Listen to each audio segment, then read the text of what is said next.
want to be here. Yeah. You're just here. If you were here, you have no control. Here, this wrist took everything. Yeah. You like this? Hotep and Grift.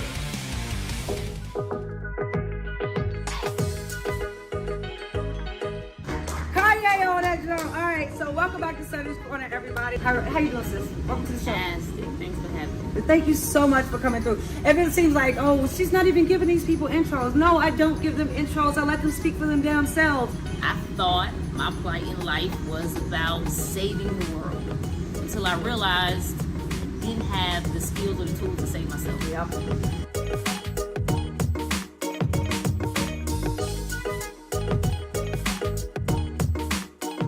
If you're not activating now, then what are you doing? Wasting my time, wasting your time. So let's go. Until next week.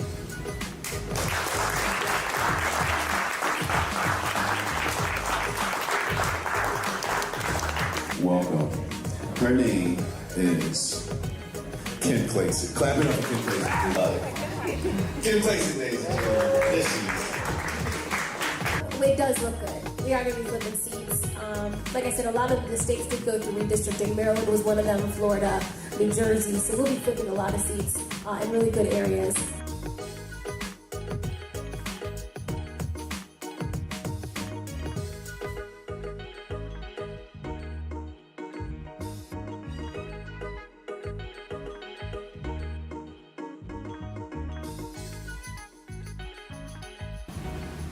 Sonny Johnson.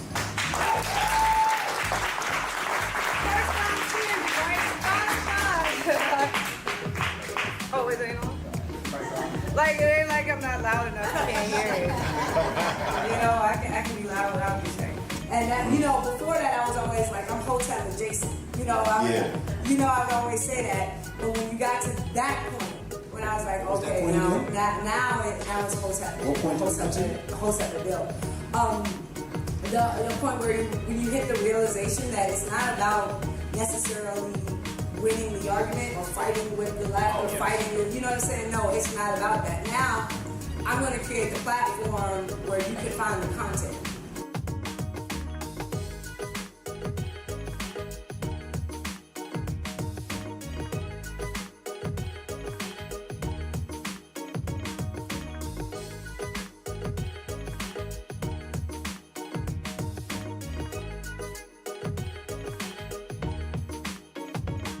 These last 5 years of my life have been absolutely amazing, and Chad has been a mentor, helped shape my brain. So if they call me a radical, I've been radicalized by Chad. He's the one that turned me into an anarchist. Who's the bigger black supremacy? Talking about you guys. The person who made sure we were government compliant and made us a non-profit organization officially. Shout out to Trish. Clap that for her.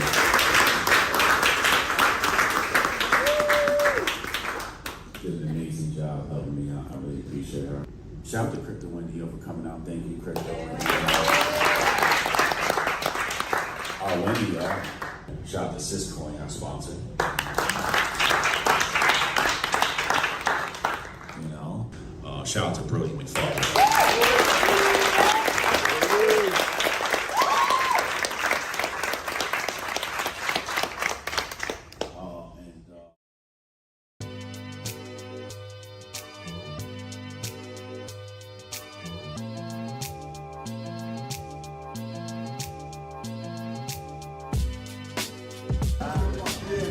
Secret Service, my handler. Secret Service. Huh? Arrogant like a mother.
Yeah, I can try to get that handled for you. Again, it's only my second day, so if you can give me a second. How I'm supposed to do this?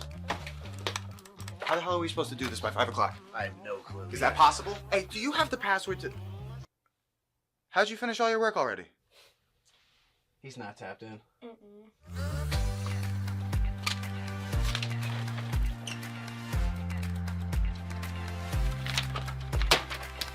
How'd you get that done so quick? They think they're gonna be able to budget that? It's money. That's money right there, you understand? You guys finished your work 6 hours early? He's not tapped in.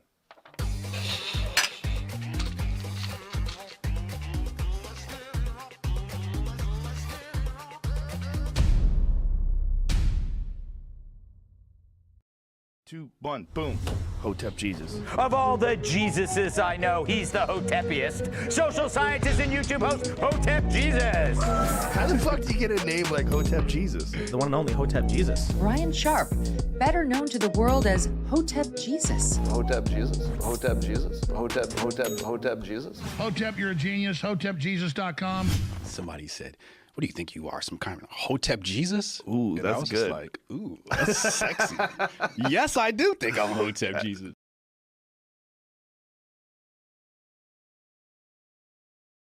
Hotep Jesus. Hotep Jesus. Hotep Jesus. Hotep, you're a genius. HotepJesus.com. Oh, this a real Hotep brother. What's up, people? The Grift Report is back.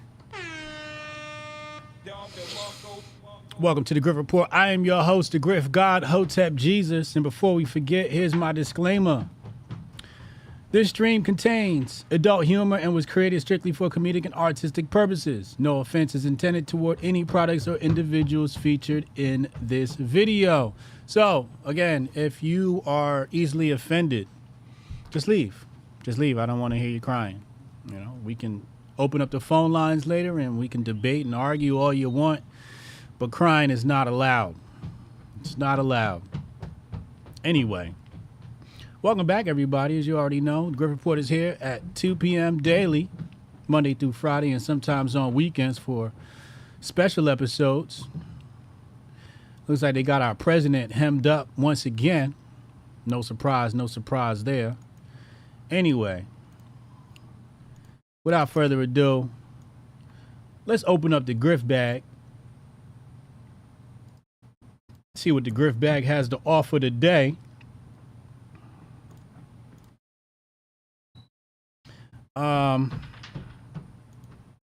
Let's go in here and see.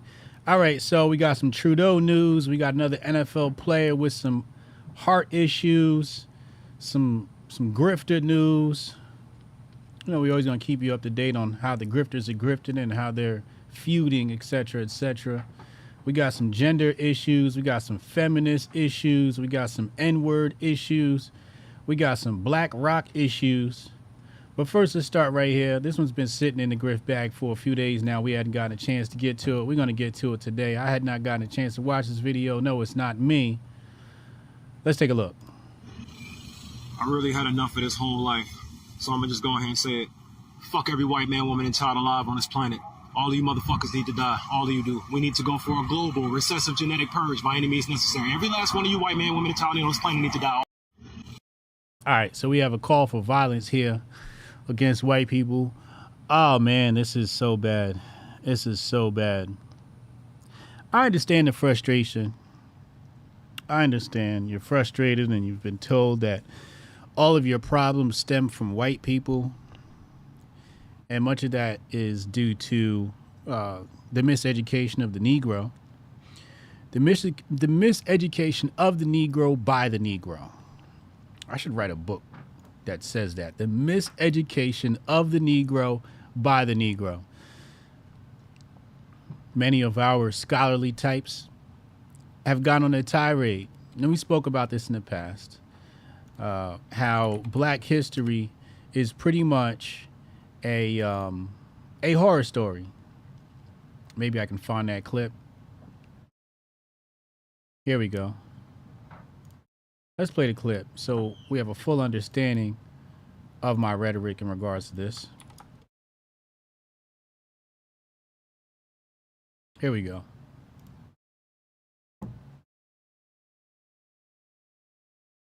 It made sense that a horror film. And it made sense that Jordan Peele would make these black movies as a horror flick, because that's exactly what black history is. It's a horror flick. They're not teaching black history. They're advertising and spreading, propagating, proliferating horror. Black horror stories. Black history equals a horror film. So there you got it. So that's what black history is. So it's no wonder when you teach consistently, when you consistently teach that this, or you repeat this horror film to black people, it's no wonder they begin to rebel against white people. And I just had this tweet a few minutes ago, before I got on the stream, 24 minutes ago, just to be exact. And it says here how to spread communism. So number one is find a struggling minority. So that's what many of these types do. They find a struggling minority. So in this case, let's plug in black people. So you find a struggling minority. What is the first thing you need to do? You need to co-opt their leadership. Either pay them off or get rid of them or indoctrinate them. But somehow, some way, you have to co-opt the leadership and put your own mind in its place. Then what you're going to do is you're going to obfuscate the path to progress. And we saw this happen with Black Lives Matter, where we spoke about, how do black people right the wrongs? And many of us, first thing we looked at was capitalism. And if you are a fan of capitalism, then you are the enemy. And we'll talk about that in a few moments. But obfuscate the path to progress. Anything that's actually going to lead to progress, you have to confuse. And you don't exactly have to alienate it or debate it. You just have to ask enough questions to the point where the person's like, wait, I don't know, maybe I haven't thought about this long and hard enough. So that's what they do. You want to just create confusion. And then after that, you're going to insert your Saul Alinsky tactics. Jonah Ryan knows all, Jonah knows all about that. And then you want to deter conversation with the opposition. Now, this is one of the most important ones, deter conversation with the opposition, basically saying, don't talk to those MAGA people. Do not talk to them. Why don't they want them to talk? Because you might find out that you have some common ground, and then they lose their hold on you.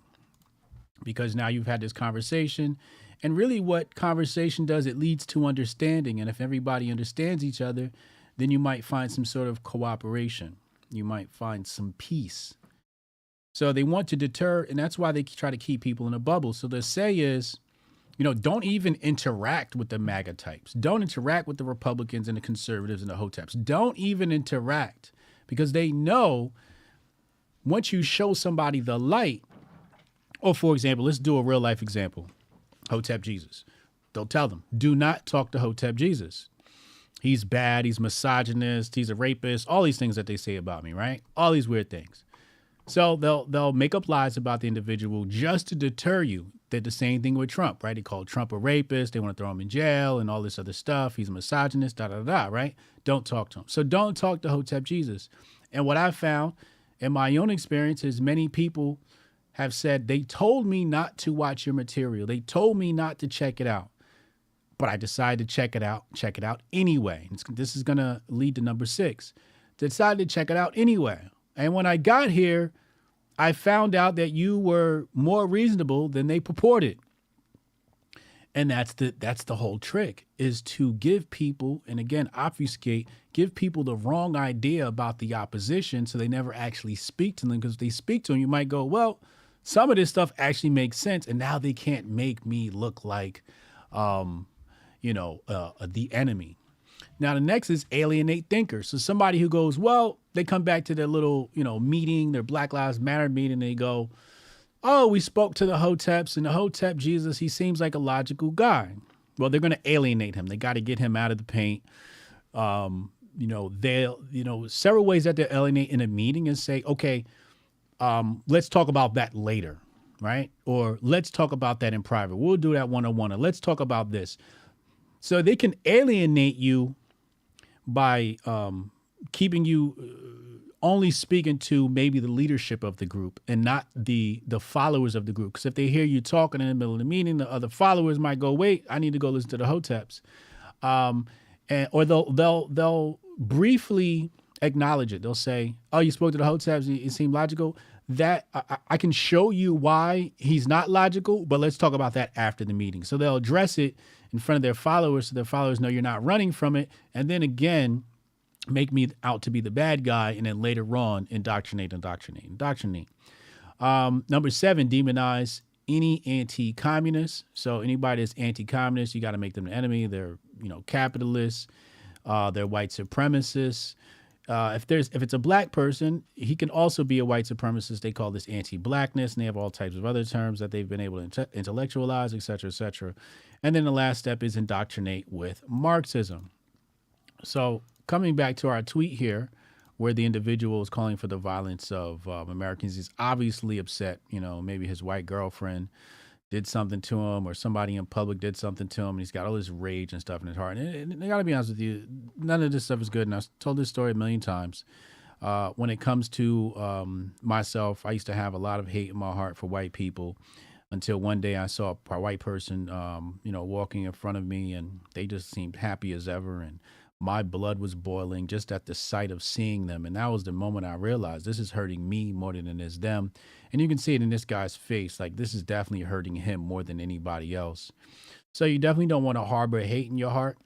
Like Goldstein says, you need a little bit, just enough. You don't need a whole lot of hate in your heart, but you do need a good dose. And this guy has overdosed on hate. All right. So that's that. Let's go back in the Grift bag. Let's go to the next topic. Shout out to the chat. Let me check on my chatters. Chatters, what up? Y'all in here?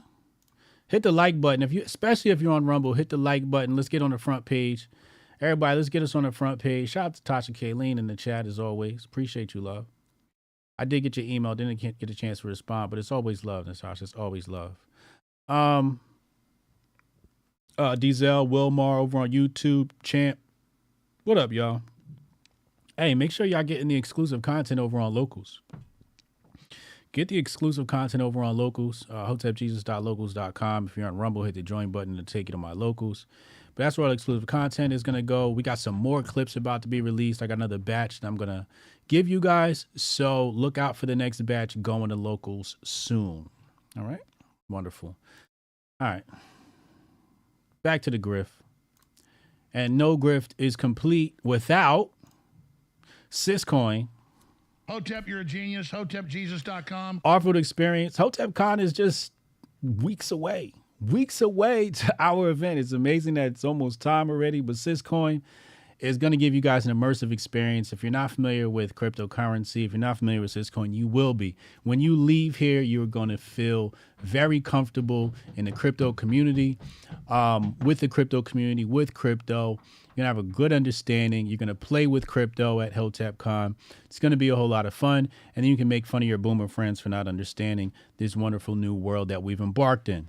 So shout out to Syscoin. For all my HotepCon ticket holders, if you want to enter to win this giveaway, link is in the description box below, and you will enjoy an off-road experience in Las Vegas, Nevada, and probably have some steaks in the desert. I know you guys love your medium rare steaks, so go ahead and hit that link in the description box for a chance to enter to win. All of the particulars are in there. Good stuff. Shout out to Syscoin team, Jag, Patrick, Nate, Alex, Leia, man. You guys are the Medici family that keeps the Hoteps Hotepping. All right, let's go back. What else is in here? Let's just cover this. This is really fast. Justin Trudeau and his wife. Justin Trudeau and his wife announced on Instagram that they are separating after 18 years of marriage. I haven't seen any details on this yet, but why? I mean, should we be surprised? I mean, who really wants to be married to a cuck? Who wants to be married to a puppet? There's no way you can prove your masculinity when you're a cuck and you're cucked by the powers that be. So I can totally see her wanting to separate from this guy. And if you can't keep your wife, then can you run a country? Hotep, you're a genius. HotepJesus.com. I think not. If you cannot keep your wife happy after 18 years of marriage, you are not fit to run a country. These is the facts. These is the facts. To get Justin Trudeau the hell up out of here. All right, let's go to let's go here. So apparently, and maybe the chat can help me out here. I don't know who this streamer is. Can anybody tell me who this streamer is? I don't know who this guy is. Retro Neon said, if you get Fox Soul, we need a Goldstein show. Okay. I wasn't gonna tell y'all this, but once Goldstein gets some equipment, we're gonna have to bring him into the show at some point. We're gonna have to bring him into the Hotep Nation Content Creation Network, some way, somehow, because I just love the way he thinks. Okay. Somebody asked, when is Trudeau transitioning? DJ Chad says, still need to cancel my YouTube subscription and move over to locals. Yes, you do. Do that ASAP, please. Do that ASAP. Esau the Ravishing said, Hotep, want to get you to speak at an event with Montega Tony X. How can we book you? Yeah, no problem. You're going to reach out to HotepJesus@gmail.com, and I'll get that over to my handlers. You'll probably be in contact with Leah. Leah handles all of that stuff, and we can make that happen. Absolutely. I would love to do a show with Tony X. It's my bro right there. So we can make that happen. S. Berry says, so excited for HotepCon. You have no idea how much fun we're about to have at HotepCon. You have no idea. It's like the family reunion with the family you didn't know you had, you know? And when you watch the intro video, like, we filled maybe half of that or 3/4 of that room last year. This year, we're going to fill that room. They're going to have to bring in extra tables because we've doubled our ticket sales from last year. So, yeah. Anyway, let's go back. So this streamer apparently is upset. Let's go. Because there's beauty in the struggle, nigga. There's beauty in the struggle, nigga.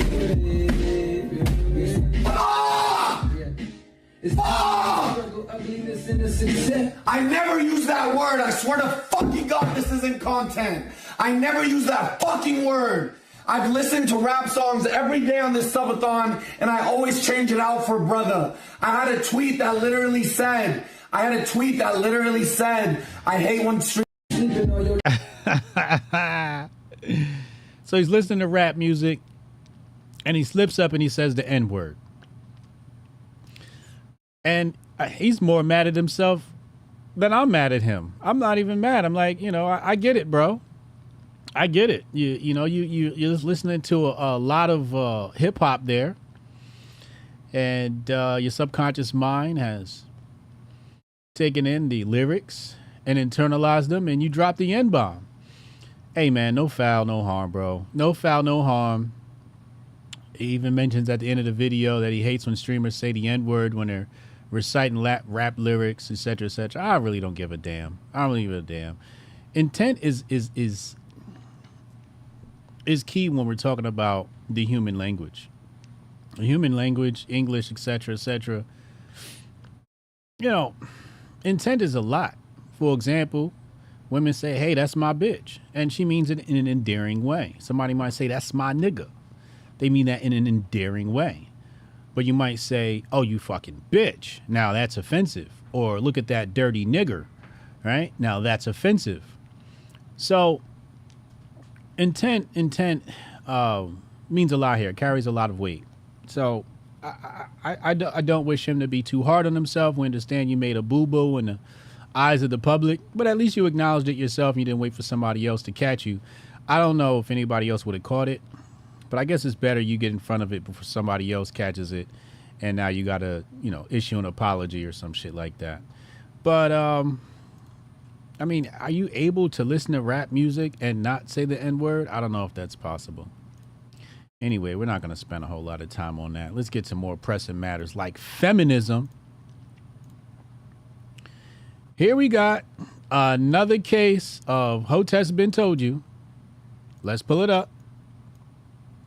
I want to make sure you can see all of this, though.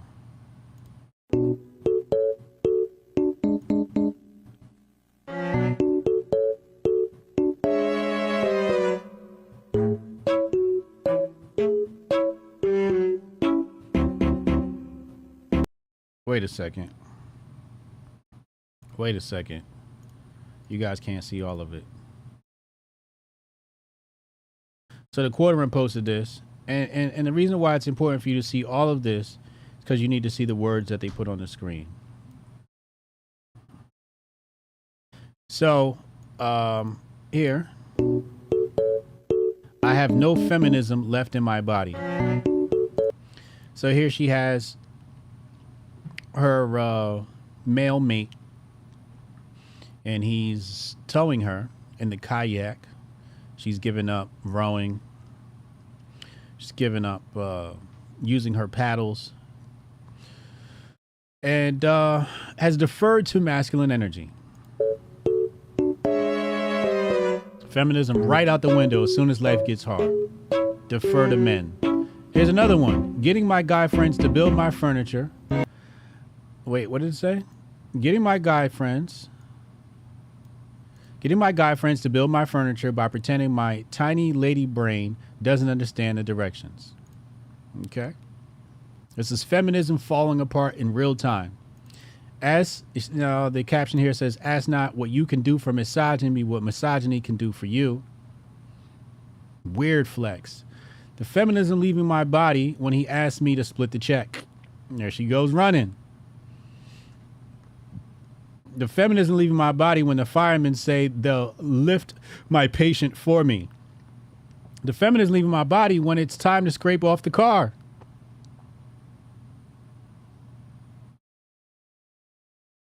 So what does that say about feminism?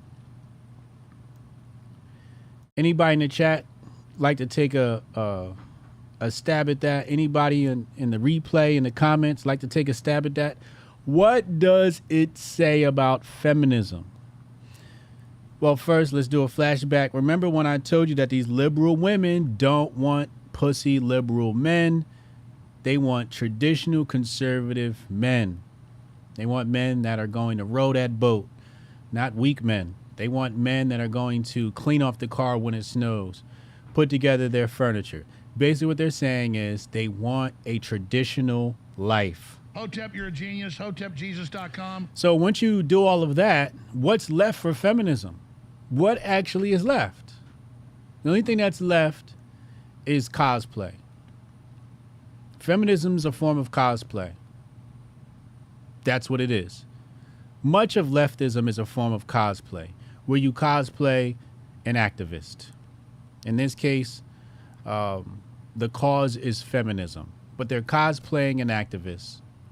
So they come online, they berate men, they point out all these things that toxic men do for, applause from their cohort.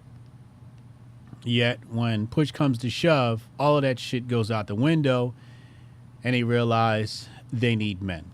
Don't want to go half on a check, feminism out the door. Where's all that feminism when it's time to cut the check? Uncle Hotep would say they like to pick and choose. They like to pick and choose. And here they are picking and choosing when to be feminist and when not to be feminist. No, you got to be feminist all the time. You don't like men, don't use us now. But again, like I was talking when Myron made that comment on Fresh and Fit about liberal women and all that stuff. I'm like, yo, really, they want a conservative man. That's really what they want. They cannot live life with these cucked eunuch beta males that exist on the left. It'll drive them crazy. We had a caller call in last week, said he dated a non-binary woman, and she says that she cannot copulate with anything other than conservative men because those other types of men, the beta cuck, liberal men, leftist men, turn her off. They dry up the pudenda. They dry up the pudenda. That's what they do. Another lesson learned. Feminism fails again. Let's take a look at what the chap says. Anti-racism goes out the window when it comes to Clarence Thomas. Struggle Olympics, yeah. Feminism exists when society reaches a high level of comfort. Nailed it. Nailed it. Hey, just for that comment, I want to send you $10 worth of Syscoin. Go download the Pally wallet, P-A-L-I wallet. Go download the wallet. I want to send you $10 just for that comment. That's the best comment I've seen right here. It says feminism is opportunistic and highlights women's solipsism. The fuck is solipsism? This is like the second time I've seen this word. Now I have to go look it up. Again.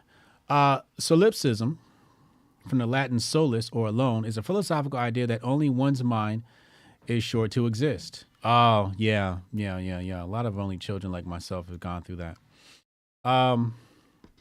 It's performative, yeah. It's definitely performative. Let's see what the Rumble chat's. So far, our YouTube chat is winning. Let's see if the Rumble chat.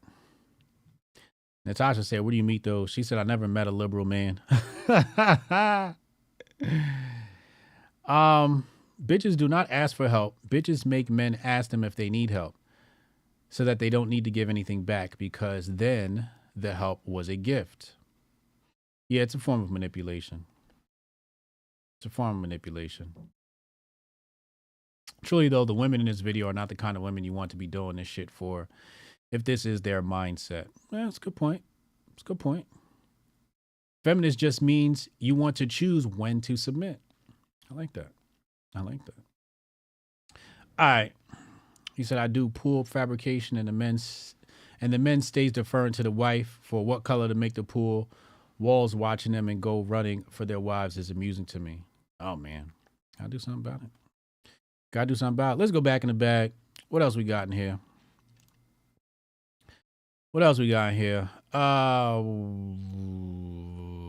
right, let's go to Mark Lobner. Shout out to Mark Lobner. He's an IFBB pro. He's a bodybuilder. Really cool guy. We follow each other. I like him. He's good. He's good people. So it says here, breaking Broncos wide receiver.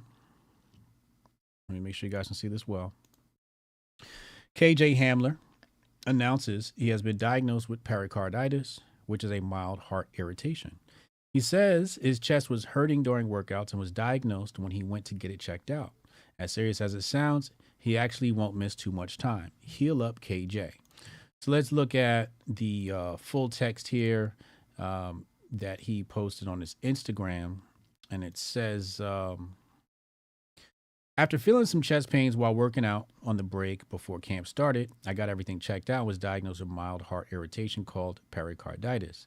I've got a great treatment plan with medicine, and I am taking a quick break to get this all taken care of so I can get back to doing what I love. I'll be back on the field better and stronger than ever as soon as possible this season. I feel great physically, and this is very frustrating for me to deal with. I know most of you have heard or know of my story in these past few years and what I've been going through on and off the field. It's tough to deal with this when I was ready for a breakout year, but adversity is nothing new to me. I've been through hell and back, but it's hard to reach paradise if you don't go through hell first. I'll get past this just like everyone else, everything else in this journey. I will continue to elevate. I forever stand on business. This is not a farewell. This is not a goodbye. This is a see you soon as I take a break for my health. I'm so grateful for my teammates and coaches, blah, blah, blah, blah, blah, blah, blah, blah. Okay. So anyone with chest pains, please get checked out by your doctor. He ends this with. All right. With the show of emoji, with an emoji, can the chat please tell me exactly who is a suspect in this case? Who is a suspect in this case? Can anybody tell me? With an emoji? Yeah, we all know who the suspect is here. Jimmy Doss, $5 super chat over on Rumble. Thank you. He said, shout out to Coach Felicia, gave HA's book, Dominic Twitter, some flowers this morning. Go get your copy and the Patriot Report. Thank you. Yeah, I'm a 3-time author. You can get my books at HotepJesus.com. Hotep, you're a genius. HotepJesus.com. And Dominate Twitter is one of those titles. Yep. Haram Life, S. Berry, Brand Smith, Diesel. Yep. We see the emojis flowing in.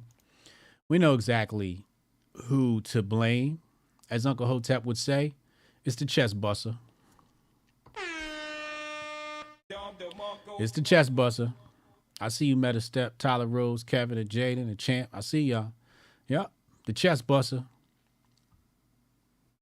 Hate to see it. Hate to see it.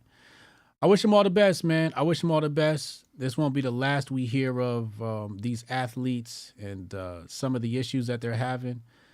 But such is life. Such is life. So prayers up for them. Prayers up for them. I would have thought more people went and got the fake card, but it is what it is.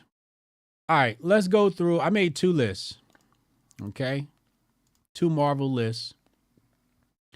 One is called the Conservative X-Men. The other one is called the Conservative Avengers.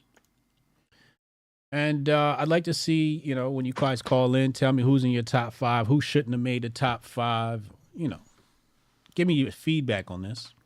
So my Conservative Avengers top 5, you know, this is the elite of the elite. You know, if I were to put together a squad that would combat the left in this culture war, I'm going with...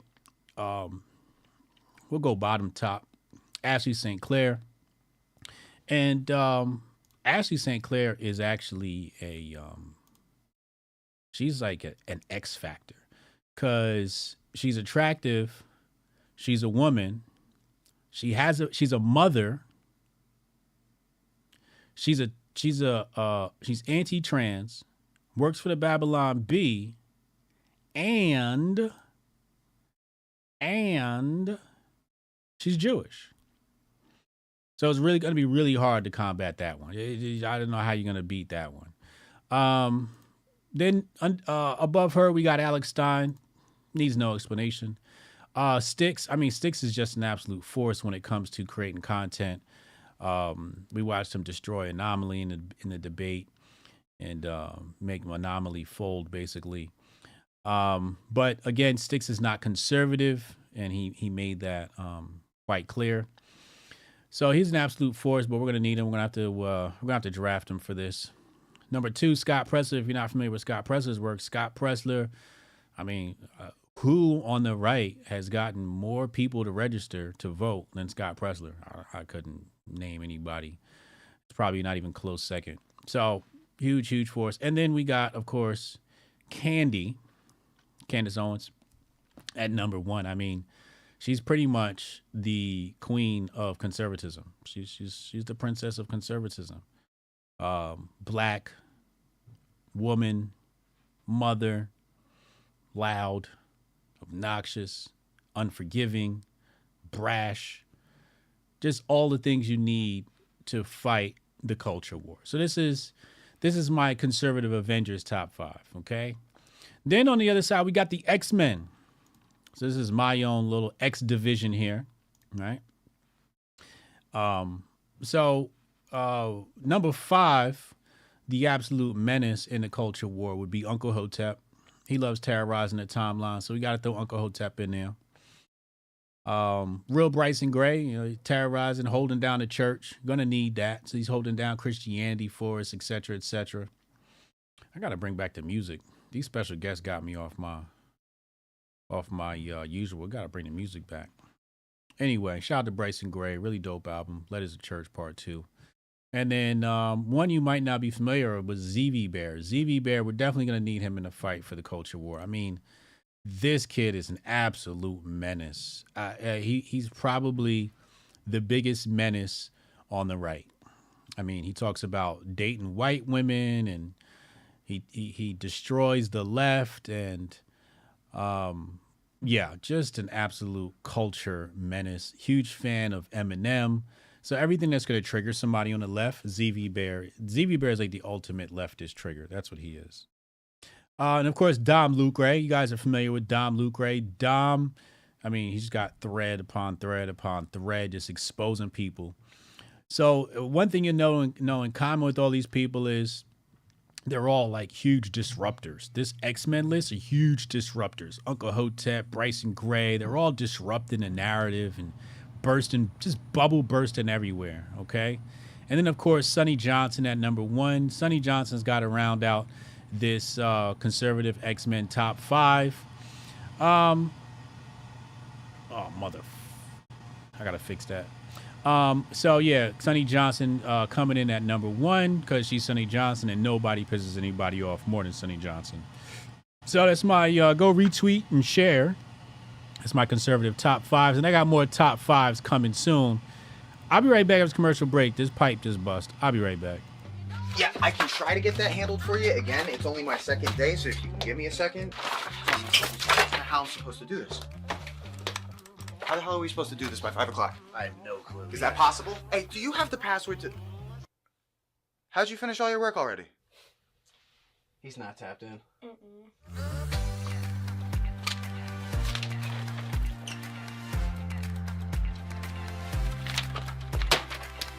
How'd you get that done so quick? My bad.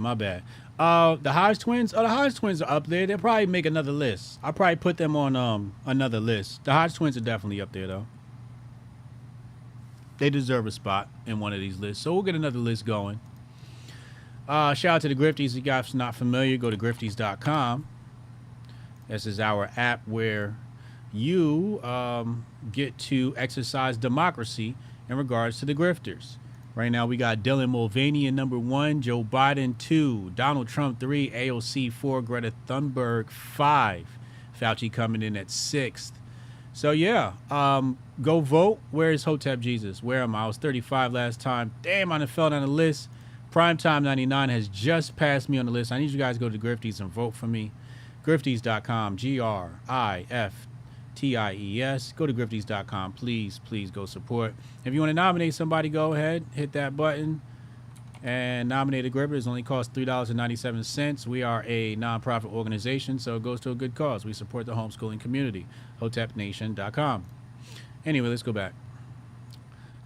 I'm running through these very quickly because I'm going to spend more time on other topics today. Let's go here. So speaking of Dom Lucre, he says this is the top race baiter on Twitter. He makes black people look like absolute savages when his people are known for raping children. Wow. I could post videos of any race appearing to be a problem. The fact we let this ugly fuck psyop use psyop disappoints. The fact we let this ugly fuck psyop us disappoints me. Americans, this fuck is not us. And here he has a picture of Ian Miles Cheong, one of the he's a grifter. He's one of the grifters floating around in the space. So yeah, I mean he's not as grifty as I am, but he's grifty. He's a different type of grifter though, I guess. So yeah, I don't know what's about to happen with this saga, but this Dom Lucre versus Ian Miles Cheong thing is gonna start heating up. It's gonna start heating up at some point. Very interesting to watch. Let me check on the chat. Miss Niger of Joy said Malaysian keyboard warrior.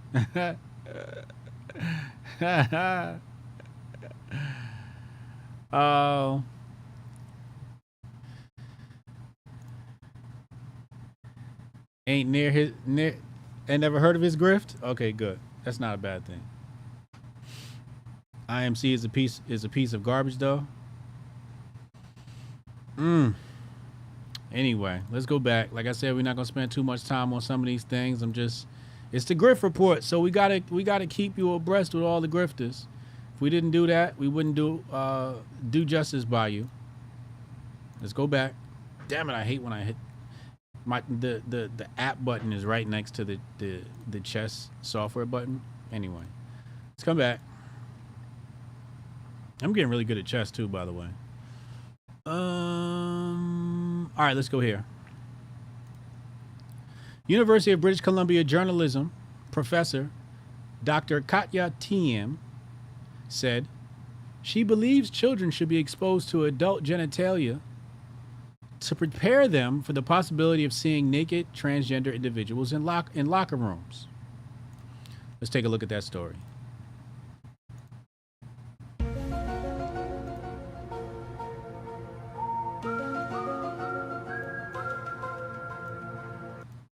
Campus Watch, UBC professor advocates exposing kids to adult genitals.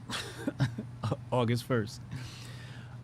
Okay, so University of British Columbia journalism professor Dr. Katya TM said she believes children should be exposed to adult genitalia to prepare them for the possibility of seeing naked transgender individuals in locker rooms. Now, before we continue, have you guys ever seen a trans dick before? Oh my God. That shit looked like a stitched up hot potato. Hotep, you're a genius. HotepJesus.com. Most disgusting, repulsive thing I've ever seen. Could you imagine a woman trying to copulate with that disgusting looking thing? I mean, if they take pieces of your body and then try to create like a fake phallus, and for what? It's not even functional. So what are you gonna do with it? Every man knows we love to play with our dick. You can't play with that piece of fucking potato. Can't do nothing with it. Can't do nothing with it. So what's the point? To feel like you got something between your legs, you just got a strap on, bro. It's a lot quicker. And it would have saved you a lot of headache, a lot of pain. Because I hear a lot of people that go through these procedures are in a lot of pain. Anytime you have a surgery, you're going to go through a lot of pain. Imagine the pain of having surgery on your genitals. Like, if there's any place I would never want to have surgery, it's my dick.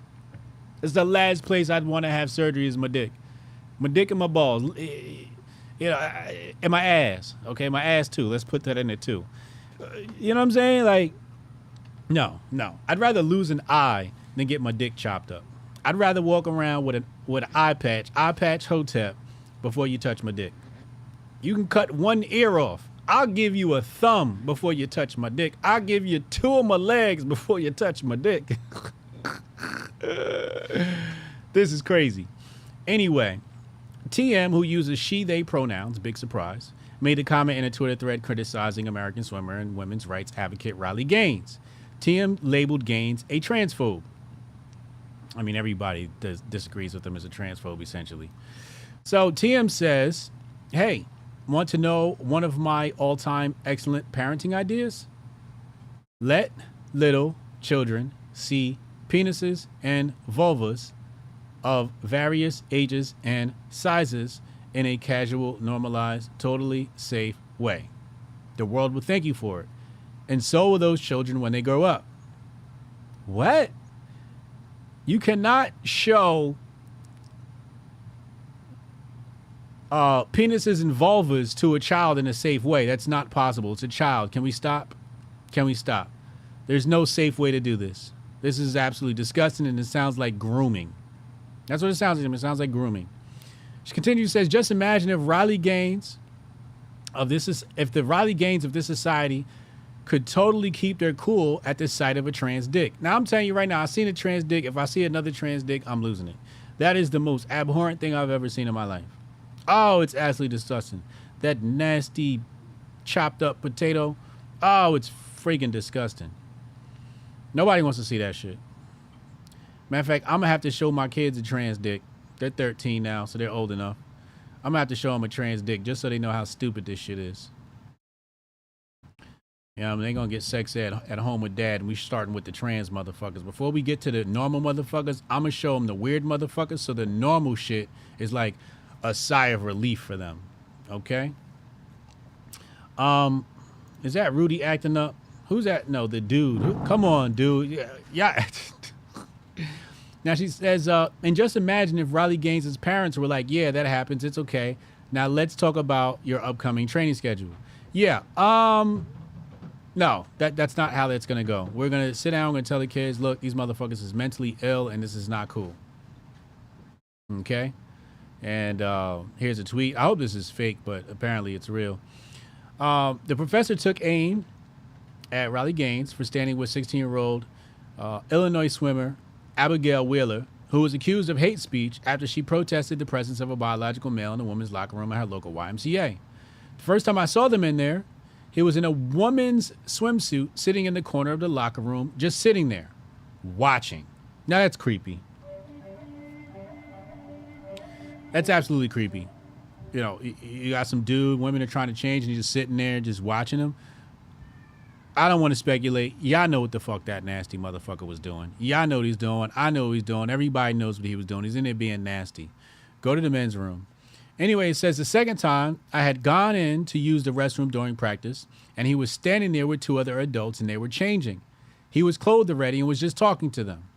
Mm-hmm. So no need to be in the locker room. Get, tuck your potato and walk out.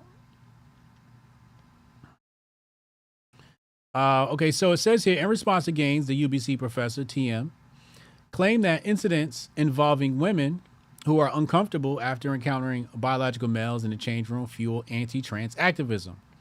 And she has this numbered list here, which we'll go through. She says, teenage girl on the swim team sees or claims to have seen a trans person in the nude in the women's change room. Her anti-trans parent or parents kick into high gear. They lean on coaches. Tell trans folk, she's trying to tell us how transphobia happens. They lean on coaches. Tell trans folk to change elsewhere. Coach says, no, we can't. That's discriminatory. They lean on the club admin. Send a warning message to all members that trans folk are using these facilities. Admin says, hell no, that's crazy and would be very wrong. They contact Riley Gaines and other transphobes of their choice. They organize protests, events, meetings, hearings, and whatnot. And you know what the funny thing is? This is exactly how the left operates. This is how most groups operate when you want to organize against something you don't like. All right? What do? The first thing that you do, you go and you talk to the coach and say, hey, coach, like it's something going around, some racism going on. And then nothing happens. And then you go to the admin and say, there's some racism going on. Like you can literally substitute racism for this list and it'll tell you exactly what these people would do in the same exact situation. This is just very natural of what you would do when you see something happening with, in a children's environment that you don't like. And then they contact other transphobes. If it was racism, they would contact other activists, right? They would protest, they would have events, they would have meetings and hearings and whatnot, and so on and so forth. So this is, she didn't actually intellectualize anything here. She didn't make any smart comments. This is actually the same exact plan that they work on behalf of. But this is a very normal thing for people to do because sane people are starting to feel like they're alienated. Like, is anybody else sane? Like, and I'm a coach, and I talk to some of the dad parents, and I come straight out, man, like, hey, man, what's up with all this trans shit going on? And then they be giving me that look. They be like, damn, we allowed to talk about this? And I give them the look like, yes, we going to talk about this. We have an all-boys team. We are raising sons. And part of sports is to raise men. It's not about winning and losing and worrying how to kick the ball and all of that. Part of it is raising men and telling them what is good and what is not. So I talk to the dads. And the dads give me that look like, yo, I don't agree with this shit. This shit is wild. And some have been more vocal than others, and they don't like it. The dads don't like it. She also warned transgender athletes using female changing rooms. Imagine there is something about your body that, when nude, is noticeably different from your team members' bodies. You mean noticeably different? Yeah, if I'm in a women's bathroom, you walk around with a cut-up potato in your pants, obviously it's going to be very noticeable. It says, one day, one of the white conservative girls, and now they have inserted race here, one day, one of the white conservative girls who sees you change decides to make a public career out of seeing you naked. She's not making a public career, Riley Gaines, out of seeing you naked. She's making a public career out of standing up to the agenda. People like you. That's what she's making a career out of. And I think Riley Gaines deserves every piece of grift dollar she gets. Because somebody's got to do this work. And if it comes to women's sports, women have to do the work. I mean, men can help. We can be activists. We can be vocal. We can do all of that stuff. But women have to come first. Women have to lead the charge. They got to be on the front lines. They got to be one to take it up. And if it's going to be Riley Gaines, it's going to be Riley Gaines. And we're going to support Riley Gaines. But it's not because she saw you naked. It's because she had to compete against you. She had to compete against the biological male. And she does not want to. So she's fighting for the rights of women. This is true feminism, not fake feminism. Feminism has fallen off hard. I've never seen feminism fall off. So I've never seen a movement fall off as hard as feminism has in the past few years. This is the fastest fall off I've ever seen. Absolutely insane. They don't like their own tactics used against them, says Phil to Kill. Correct. I've been feeling that way for years now. You're not the only one. Thank you. She was also forced to see you naked. Right. That's a good point. It's a good point. Not only did you see the trans person naked, but the trans person saw you naked. So it's a symbiotic relationship. Tanai Ricks is in the chat. Tonight, Rick's organic chemist, PhD, and professor will be at HotepCon August 17th to the 20th. Go get your tickets right now, hotepnation.com/HotepCon. Go get your tickets right now. It's only a few weeks away. The tickets are going. We got a nice full house this year. It's gonna be love. It's gonna be a lot of fun. A lot of fun. Shout out to Tanai. We're gonna be talking about gain of function research and all types of crazy shit. Okay, let's go back. So that's that story I just wanted to put on your desk. We're making good time here. I would have cut the Grift Report down to about an hour today and covered every topic in as much detail as needed. And we're going to round off our topic talking about money, because I love to talk about money on this channel and money education. And it says right here, Nancy Pelosi stock tracker. Breaking, the U.S. government has officially opened up an investigation into BlackRock. They're being accused of investing in Chinese companies that benefit their military. Interesting enough, politicians have been actively selling the asset manager this year. Really? So here we have this tracker. It's showing, all the people selling BlackRock. So I don't know what's going on with BlackRock, but we are going to pull up this article here and discuss exactly what's going on with the rock that's black. Not to be confused with black people.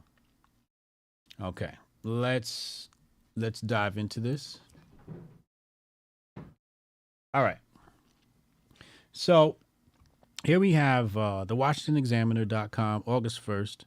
House committee launches investigation into BlackRock over China investment. Okay, you see a lot of highlights here. House committee is demanding that BlackRock turn over documents related to, I want to make sure you guys can see that, related to allegations that it facilitated U.S. investment in blacklisted Chinese companies. China! The House Select Committee on the Chinese Communist Party announced Tuesday it would launch an investigation into the world's largest asset manager alongside index provider Morgan Stanley. China! Chairman Mike Gallagher, Republican out of Wisconsin, and ranking member Raja Krishnamoorthy, Democrat out of Illinois, said in a letter to BlackRock CEO Larry Fink that his firm invests or enables the investment of U.S. savings into Chinese companies blacklisted by the United States. China! Says here, our review has shown that as a direct result of decisions made by BlackRock and Morgan Stanley, these Americans are now unwittingly funding the People's Republic of China, companies that develop and build weapons for the United States, for the Chinese military. China! They said that by facilitating flows of U.S. capital to such companies, BlackRock and Morgan Stanley are exacerbating an already significant national security threat and undermining American values. So before we continue, basically what's happening here is they're taking U.S. dollars and sending them to China, and China's investing in guns. We're investing in Ukraine. We're investing in potato dicks, and they're investing in guns. The committee is now demanding that the firms hand over a list of all the companies included on the Morgan Stanley indexes, an in-depth description of what factors the firms consider when including companies in indexes, and policies and procedures pertaining to the conflicts of interest. So real quick, let's, because I know not everybody is comfortable talking investing, so let's talk about investing and what's happening. So basically, my neck. An index is like a collection of things, right? So if you go and look at the back of a book, there's an index and there's a collection of things. Back in the day, we kept our phone numbers in a black book or an index. Nowadays, they're indexed in your phone. So an index is a collection of things, right? So basically, in an investing world, you have a company like Morgan Stanley, and they'll take a bunch of companies and they'll add them to an index, right? So let's say it's the S&P 500. So the S&P 500 is called the S&P 500 because there are 500 companies in that portfolio. So instead of taking $500 of your own money and putting $1 into every company, what you can do is you just invest in that index, and that index will invest it in various proportions in all of those companies. So in this Morgan Stanley index apparently are Chinese companies that are blacklisted, allegedly. Okay, I haven't looked at the list yet, but that's what's being purported by this House committee. So let's continue. Hopefully I explained that well. If anybody can supplement that information in chat, that would be helpful. It says across just 5 funds, we approximate that BlackRock has invested more than $427 million into China companies that pose national security risks to and act directly against the interests of the United States, the letter reads. It is unconscionable for any U.S. company to profit from investments that fuel the military advancement of America's foremost foreign adversary and facilitate human rights abuses. China. BlackRock is being compelled by the committee, which doesn't have a lawmaking authority, but does have subpoena power to turn over the information by August 14th. So House committee is probably going to end up, again, no lawmaking authority, this House committee, but they do have subpoena power. So they looks like they are going, they've asked for this information. If this information doesn't come, I guess then they're going to subpoena and say, hey, look, bring your ass to court, bring your ass to the hearing, bring your ass down to Congress. Okay. BlackRock, which has faced scrutiny in the past for its ties to China, has denied any impropriety, and said it would work with the committee on the matter. Right. With all investments in China and markets around the world, BlackRock complies with all applicable U.S. government laws. We will continue engaging with the select committee directly on the issues raised. So now, coming back and talking about the Biden family and their dealings with China, could there be some commingling of assets between the Biden family, BlackRock, Morgan Stanley, and these Chinese companies? Love to see somebody do the research and see if they can locate these companies, look at the companies in all the Biden files, and see if we see any cross-pollination there. Anyway, last topic, we got to talk about the big guy, and I ain't talking about Biden. Hotep, you're a genius. HotepJesus.com. Let's go here. Story of the day.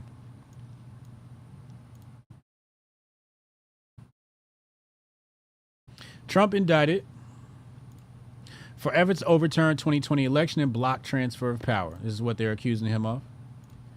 Let's take a look at this.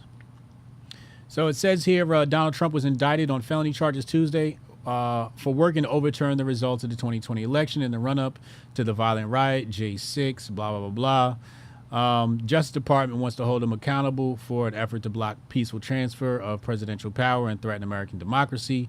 This is not going to work. I'm telling you right now, they're going to fail on this, mostly because we've all seen the evidence. The evidence is public. Trump said, go to the Capitol, march peacefully. So again, this is just a tactic to slow him down. It says the 4-count indictment, the third criminal case against Trump, provided deeper insight into a dark moment, has already been the subject of exhaustive federal investigations and captivating public hearings. Months-long campaign of lies, Trump sought to exploit violence, even in the year of rapid succession, It's the first time the defeated president, more bullshit. More bullshit. The Trump campaign called the charges fake and asked why it took 2.5 years to bring them. Trump was the only person charged in Tuesday's indictment. Prosecutors obliquely referenced a half a dozen co-conspirators, including lawyers inside and outside of the government who they say had worked with Trump to undo election results. They also advanced legally dubious schemes to enlist slates of fake electors in battleground states. The indictment accuses the defeated president and his allies of trying to exploit the violence and chaos by calling lawmakers into the evening on January 6th to delay the certification of Biden's victory. Garbage. It also cites handwritten notes from former Mike Pence that give gravitas to Trump's relentless goading to reject the electoral votes. Pence, who is challenging Trump for GOP presidential nomination, declined overtures from a House panel that investigated the insurrection and sought to avoid testifying before the special counsel. He appeared only after losing a court fight with prosecutors, learning that Trump in one conversation derided him as too honest to stop the certification. So Pence don't want no parts of this. Trump is due in court on Thursday, the first step in the legal process that will play out in a courthouse situated between the White House he once controlled and the Capitol his supporters once stormed.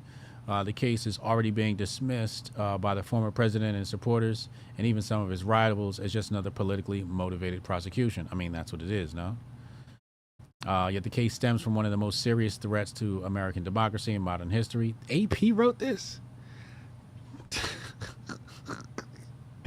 This is not good journalism. This is terrible journalism. You know, we just want the facts, man. We don't need your skew, your opinionated skew.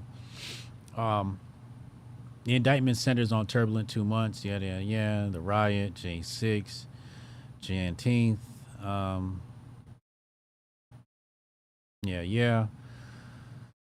Prosecutors say Trump knew his claims of having won an election were false, but he repeatedly and widely disseminated anyway to make his knowingly false claims appear legitimate, to create an intense national atmosphere of mistrust and anger, and erode public faith in the administration of the election.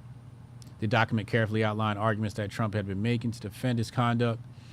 He had every right to challenge the results, to use the courts, and even to lie about the process, but in stark detail. All right, some more bullshit. Indictment had been expected since mid-July because the Justice Department told him he was the target of an investigation. A bipartisan House committee spent months investigating the run-up to the Capitol riot, also recommended prosecuting Trump on charges including aiding an insurrection and obstructing an official proceeding. The indictment includes charges of conspiring to defraud the U.S., conspiring to obstruct an official proceeding, obstructing an official proceeding, and violating a post-Civil War Reconstruction-era civil rights statute. Wow. That makes it a crime to conspire to violate rights that are guaranteed by the Constitution, in this case, the right to vote. I don't see any of these charges sticking. All right, so that's all that's pretty much, yeah, that's the end of that. That's everything else is garbage. You basically got 2 paragraphs worth of facts in there to take a look at. The rest of it is all garbage. And they told you right in the article what it was.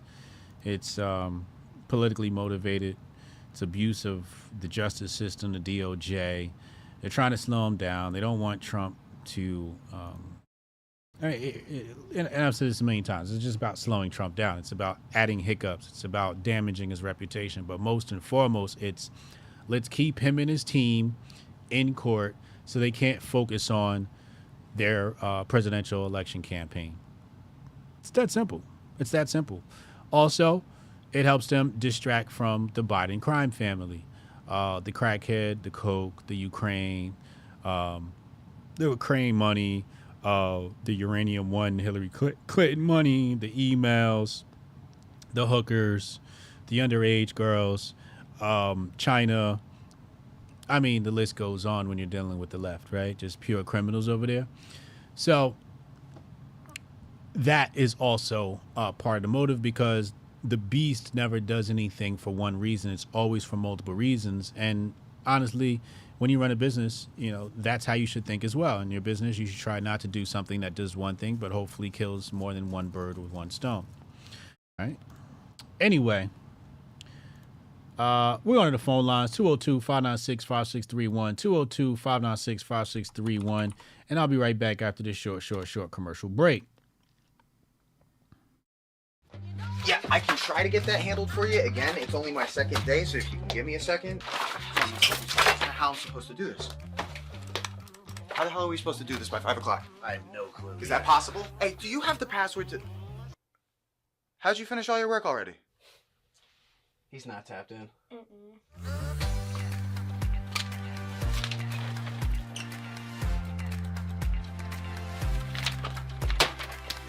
How'd you get that done so quick? They think they're gonna be able to budget that? It's money. That's money right there. You understand? You guys finished your work 6 hours early? He's not tapped in.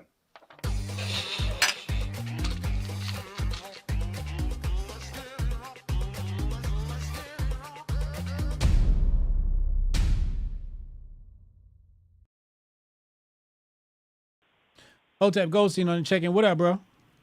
What's happening? What's happening? Yo, what's up with the I hate white guy people? What's up with him, man?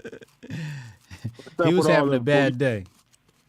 I'm telling you, I want to offer a piece of advice to anybody who might be listening, or to him specifically, when you want some I hate white people or any people.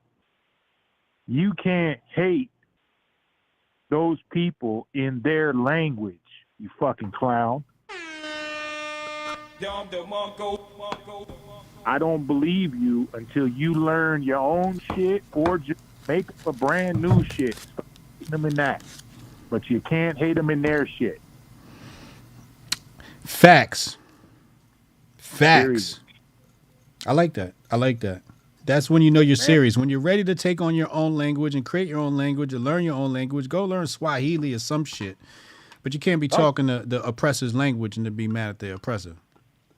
Nah, that's the same as these feminist bitches that hate all men, but then want you when there's a motherfucking mouse in the house or some crazy shit. Mm-hmm. Same thing. Mm-hmm. You know what I mean? Yep.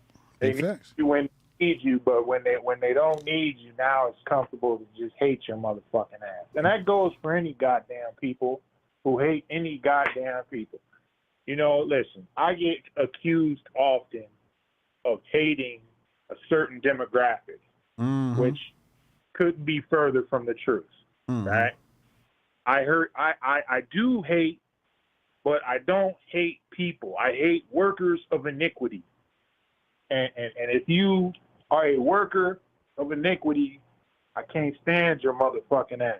All right? Just so happens, well, you know what? Never mind. But let me ask you a question. What's that? How much hate in your heart is a good amount of hate in your heart? You want the hate, be righteous indignation. So the good amount would be the hate that keeps you active by way of trying to even the playing field. It keeps you active and it keeps you sharp and it keeps you from complacency.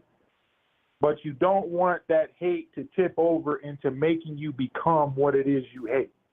Because that's ultimately what happens, is that the more you hate, the more you become what it is you hate. Right. So you always want to keep that, perspective. And hating people is a waste of time because people are finite. Ideas will outlast people all day, every day. So you want to hate the idea, because that right there is what's going to keep the scales balanced. If you're in the game trying to stamp some shit out, like I want this shit eradicated from the earth, that's when you know you've tipped over too far into the side of hate.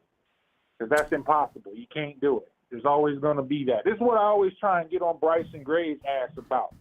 I can't stand the degeneracy that these T motherfuckers be throwing out there. I can't stand it.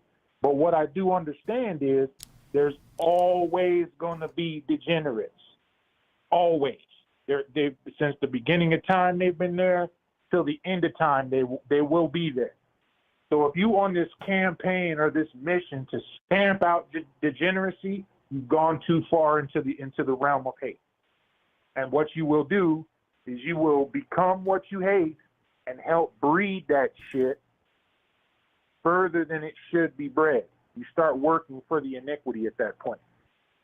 Yeah. So when I talk to Bryson Gray, this is what I usually tell him or try and talk some sense to him about. But he's got that religious perspective of all or nothing.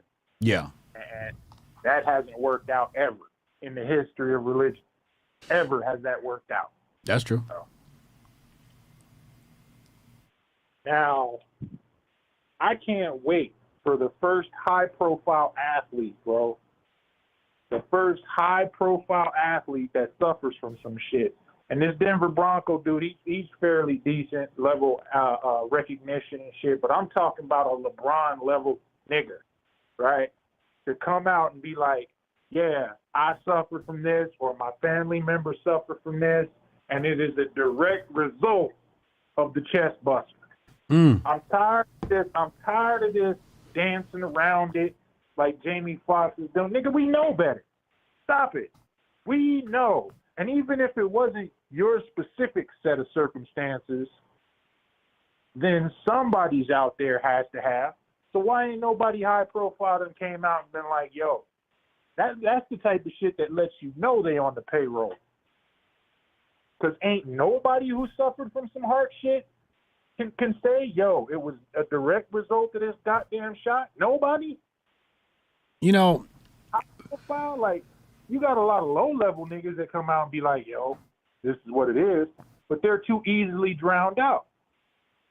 So that's why it has my theory is all the high-level profile players went and got the card. They didn't get the vax. Yeah. That's a very good likelihood.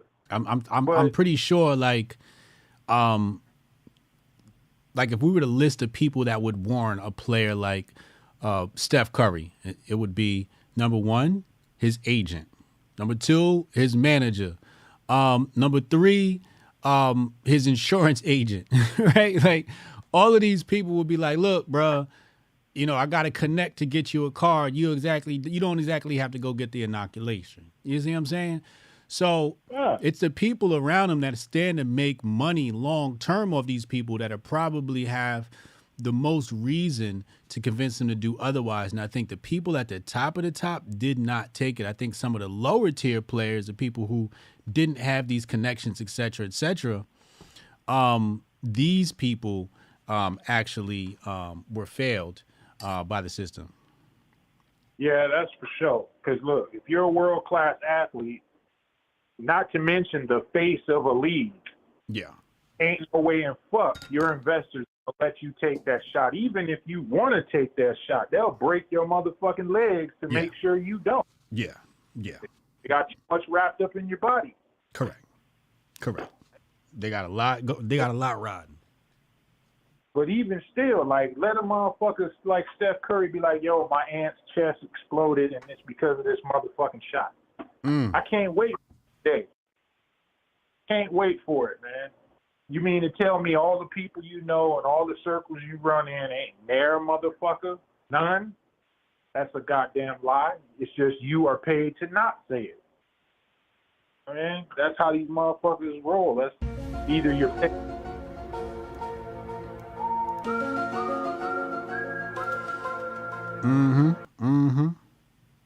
Now, this bitch on some, I want to expose kids to private part shit, huh?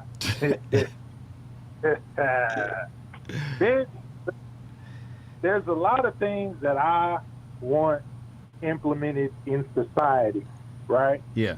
One of the main things that I would like to see implemented in society is a significant purge of dumb shit.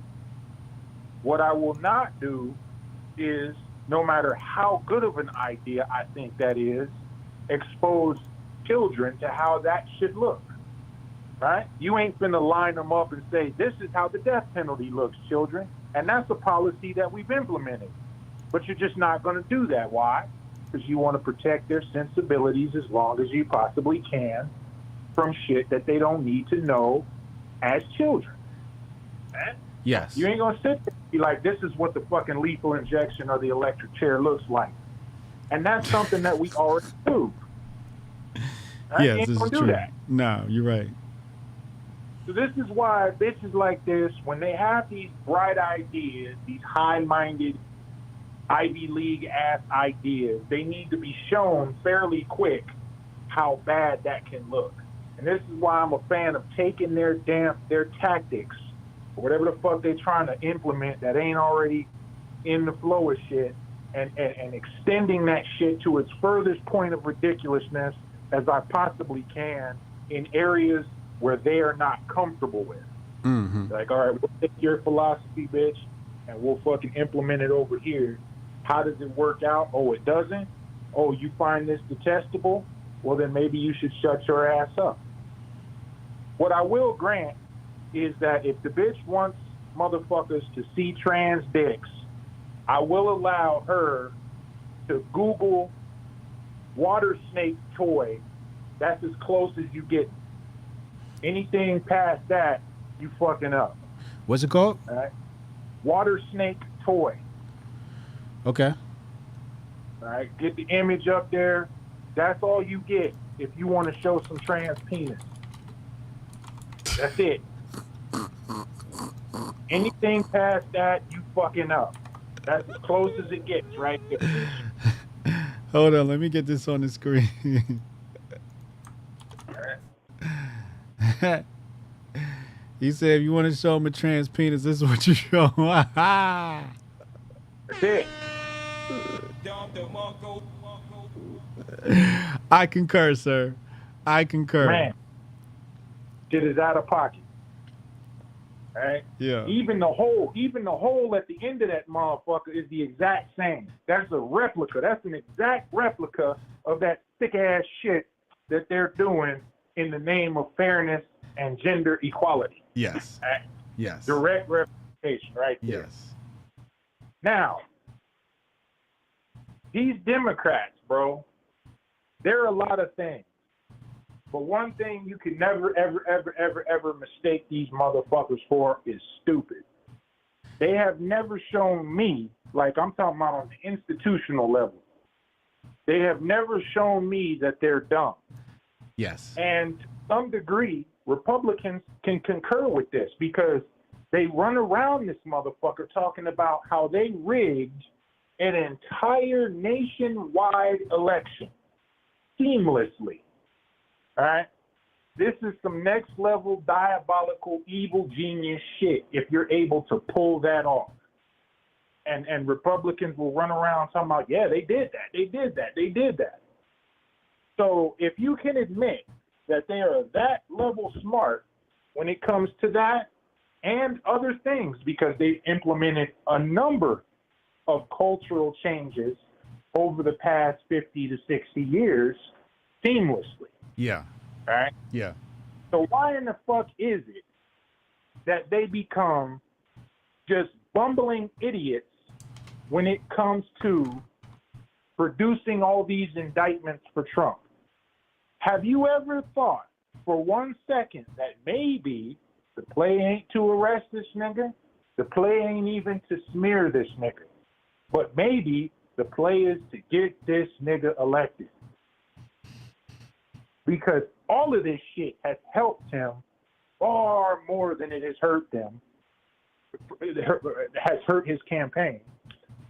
And it has gone on for a number of years now. So there's an actual record of, well, maybe we shouldn't keep doing this. It's actually there from Russiagate all the way up to now. Maybe we shouldn't keep doing this. Maybe we shouldn't keep lying on this nigga. Maybe because it seems that every time we do, it helps this motherfucker exponentially more than it hurts him. There's a track record of this. So now all of a sudden you expect me to believe these diabolical genius motherfuckers that you've been pointing out, albeit in a negative fashion, are stupid when it comes to that? Ain't no way. Ain't no way. So what do you think so you're saying the plot is to get Trump elected?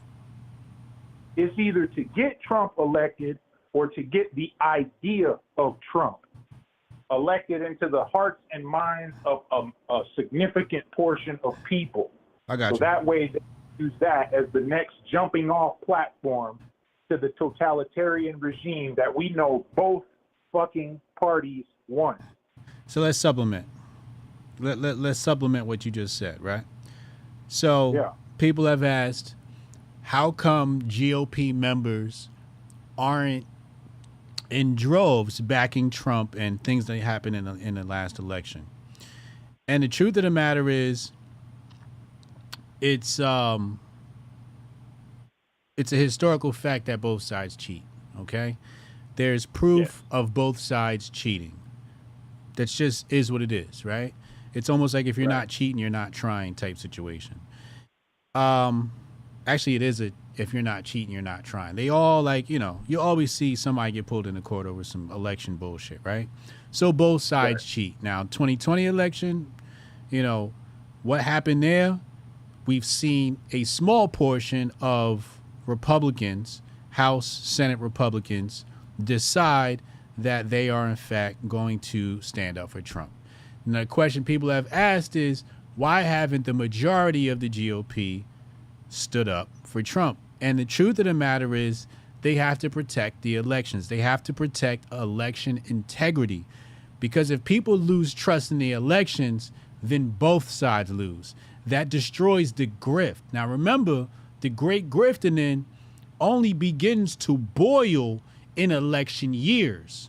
So if nobody cares about elections, you will lose the one thing that allows the heartbeat of America to grift.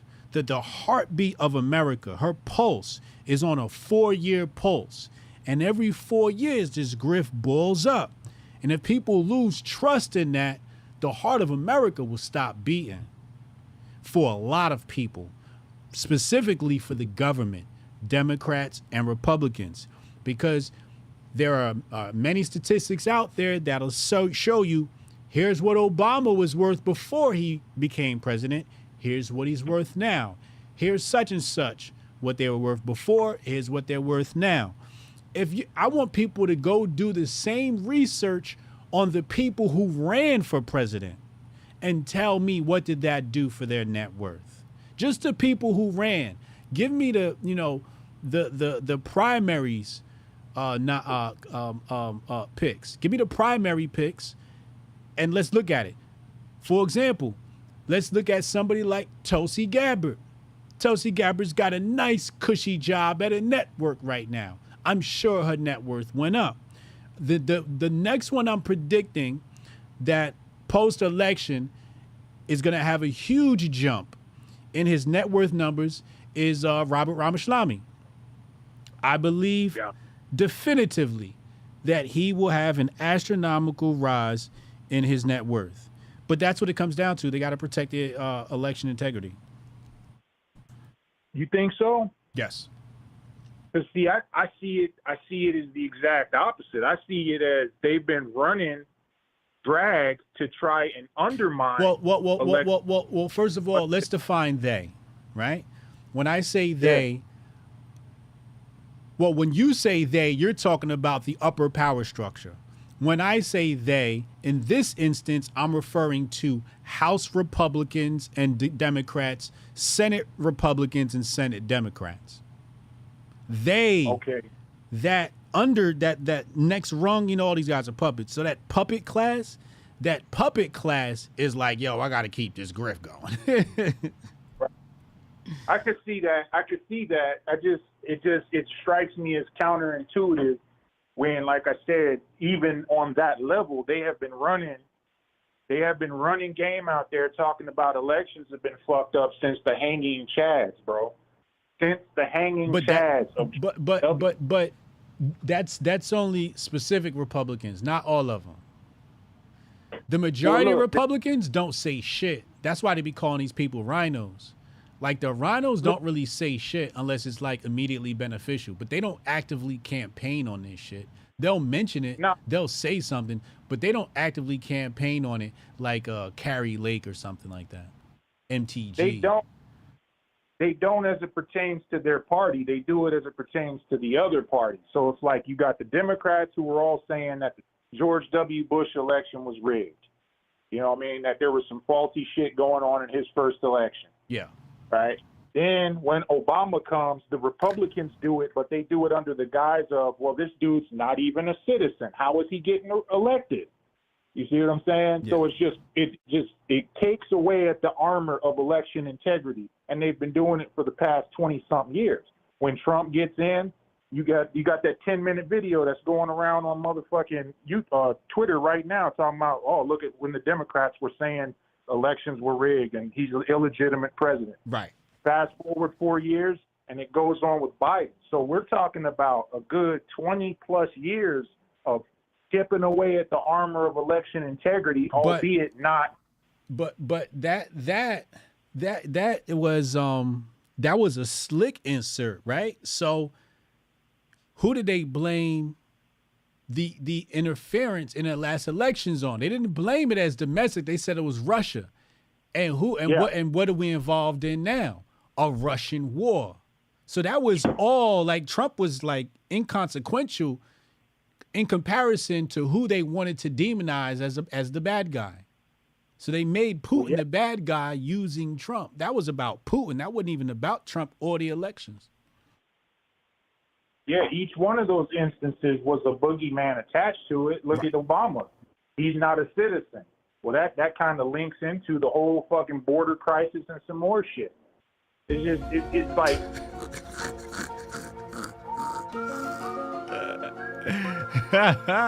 Go off. They always have these boogeymen that they attach to their bullshit, and that's because mainly they're trying to keep you away from the fact that it's them. Yeah. It's them. They're the reason. So they'll say it's this, they'll say it's this, they'll tie it into Russia, they'll tie it into some more shit. I'm pretty sure this next one will be tied into some new shit, maybe a little sprinkled on the top. But what you will never get to the bottom of is, why is it that since hanging Chads, followed shortly by 9/11, mind you, but why is it since hanging Chads, our elections have been in question no matter who's in that bitch? Like, what the fuck's going on? Yeah. We never ask that question because they always, like I said, they attach it to the boogeyman over here. It's over here. This is the reason. And then all of the pundits, all of the talking heads, all of the grifters, they just flow in that direction. That way they can keep everybody in the populace flowing in that direction. Yeah. You very, very seldom have anybody coming along challenging the narrative, because it's a narrative on both sides of the aisle, mind you. It's Russiagate or it's something else. You see, they bipartisan on that Russia shit. Yeah, they fairly bipartisan on that Russia shit. They really do want funk with them fools over there. You know what I mean? It's the same old guard from the 80s that wanted funk back then. Yep. It goes back farther than the 80s. This is a beef from the Civil War. Oh yeah. This is a beef from the Civil War. You know how bad this is. Fucking generations of hate for Russians. Yep. From the same families. They don't buckle. They don't fuck around. They don't buckle. They don't buckle. You know what I mean? They've been the head. They've been over there doing their thing since pre-Bolshevik era, and trying to buckle that, fucking cripple that system over there. Yep. And it's a corrupt system just like any other goddamn system, but it's not their version of corruption. So they need a piece of that. It's like mob shit. Huh? But yeah, man, I just see it as like everything they do to fuck up Trump, it just helps Trump. And after you keep doing that and keep doing that and keep doing that and keep doing that, do you expect me to believe that your agenda is to fuck up Trump after a while? Now I have to start the question, well, maybe your agenda is to get this nigga in there. Because just 10 years ago, they were chilling at each other's weddings and the best of goddamn friends. Mm-hmm. 10 years ago. Mm-hmm. Keep that in mind. You know what I mean? This 70-plus-year-old old-ass man just came out all of a sudden, and I am anti everything that they stand for, even though up until the point I announced my presidency, I voted for everything they stood for. Get out of here. Out of here. He's an Asian. I know that pisses a lot of people off because they are sycophantic about this motherfucker because he's a cult of personality. He's funny. And I actually think I like the dude. As a man, I like him. I like how he operates. I like all that shit, right? Yeah. But I still think you're a fucking operative. I still believe that, and I will go out believing that shit. That you are helping, not the Democrats. That's what people got to get out of their mind. He's not helping the Democrats. He's helping that same swamp that he said he was going to come in and drain. He's helping that. Because at his core, he fundamentally has rocked with that same swamp on a number of significant levels. The only places he diverged from their messaging and from their agenda is in the very obvious, low brain, inconsequential ways. Mm-hmm. So I'm gonna build a wall which serves no purpose. I'm gonna do this over here, like I'm gonna drain the swamp and get rid of all these goddamn corrupt officials. And the first order of business in that direction is hiring a number of them to purge themselves. From Ray to the fucking fat dude with the glasses. What's his name? I can't remember his name right now. The one who right now said he would jump out of a fucking bridge before voting for Trump or whatever. Oh. The pimp. To on and on and on, all the way down the line. When you got opportunity to fucking fire Fauci, you don't. You know, you are pivotal in not just not firing that motherfucker, but you're also pivotal in helping to boost his profile to such a degree that now he's a household name. Prior to this, nobody knew who the fuck Fauci was. But under your watch, the whole goddamn world knows. He's got votive candles and St. Fauci and all this, the celebrity under your watch, right? And people will say, well, it wasn't his fault. He tried, he did this, he talked this, he said this, but he didn't do anything. Yeah. It's all show. It's all fake. Yeah. All show. So what am I supposed to believe at this point? Am I out of pocket? I don't think so. Well, you always got the kufi on tight, so at least you're gonna keep us looking at things. Man, well, I'm gonna let you get to the next caller though. Hotep and Bill, bro. Hotep and Bill, bro. Goldstein, you know how his kufi come. So Goldstein reminded me of this situation here with Russia, and in my book, The Patriot Report, Unmasking the Conspiracy of Money and War, available on HotepJesus.com or Amazon. Hotep, you're a genius. HotepJesus.com. I wrote here, I said, we know Lincoln did not want to free the slaves because he said, if I could save the Union without freeing any slaves, I would do it. So now the real reason for the Emancipation Proclamation comes into focus. In 1861, Russia passed Emancipation Reform of 1861, which abolished serfdom, essentially a form of slavery. So Lincoln's proclamation was a gesture to the Russian people to gain their support. Russia, who did not have a central bank, protected the North from the European bullies with its powerful navy. If France or England stepped into the war, the Tsar would declare war on both nations. About a month before the end of the Civil War, on April 15th, 1865, Lincoln would be assassinated by John Wilkes Booth. Unironically, Booth was allegedly a member of the Knights of the Golden Circle. Now, we could dive down that rabbit hole of Knights of the Golden Circle, but we'll come back. We'll come back to that. President Andrew Johnson, who was the target of a failed assassination, issued the Amnesty Proclamation on May 29, 1865. One of the stipulations was that the South could join back with the Union if they repudiated their war debt. That means the North would basically allow the South to join up and ally, but they weren't taking on their debt. Like the debt you got with the banksters, no way. This brought Johnson into the crosshairs of the banksters again. Impeachment proceedings were brought against Johnson, but they would ultimately fail. Is it a coincidence? Salmon P. Chase, the previous Treasury Secretary, was now the Chief Justice of the Supreme Court. Was this change of position pre-planned? And you go down the rabbit hole of Salmon P. Chase and all of that. He's a gangster. But first, let's go back here. Let's bring up Knights of the Golden Circle.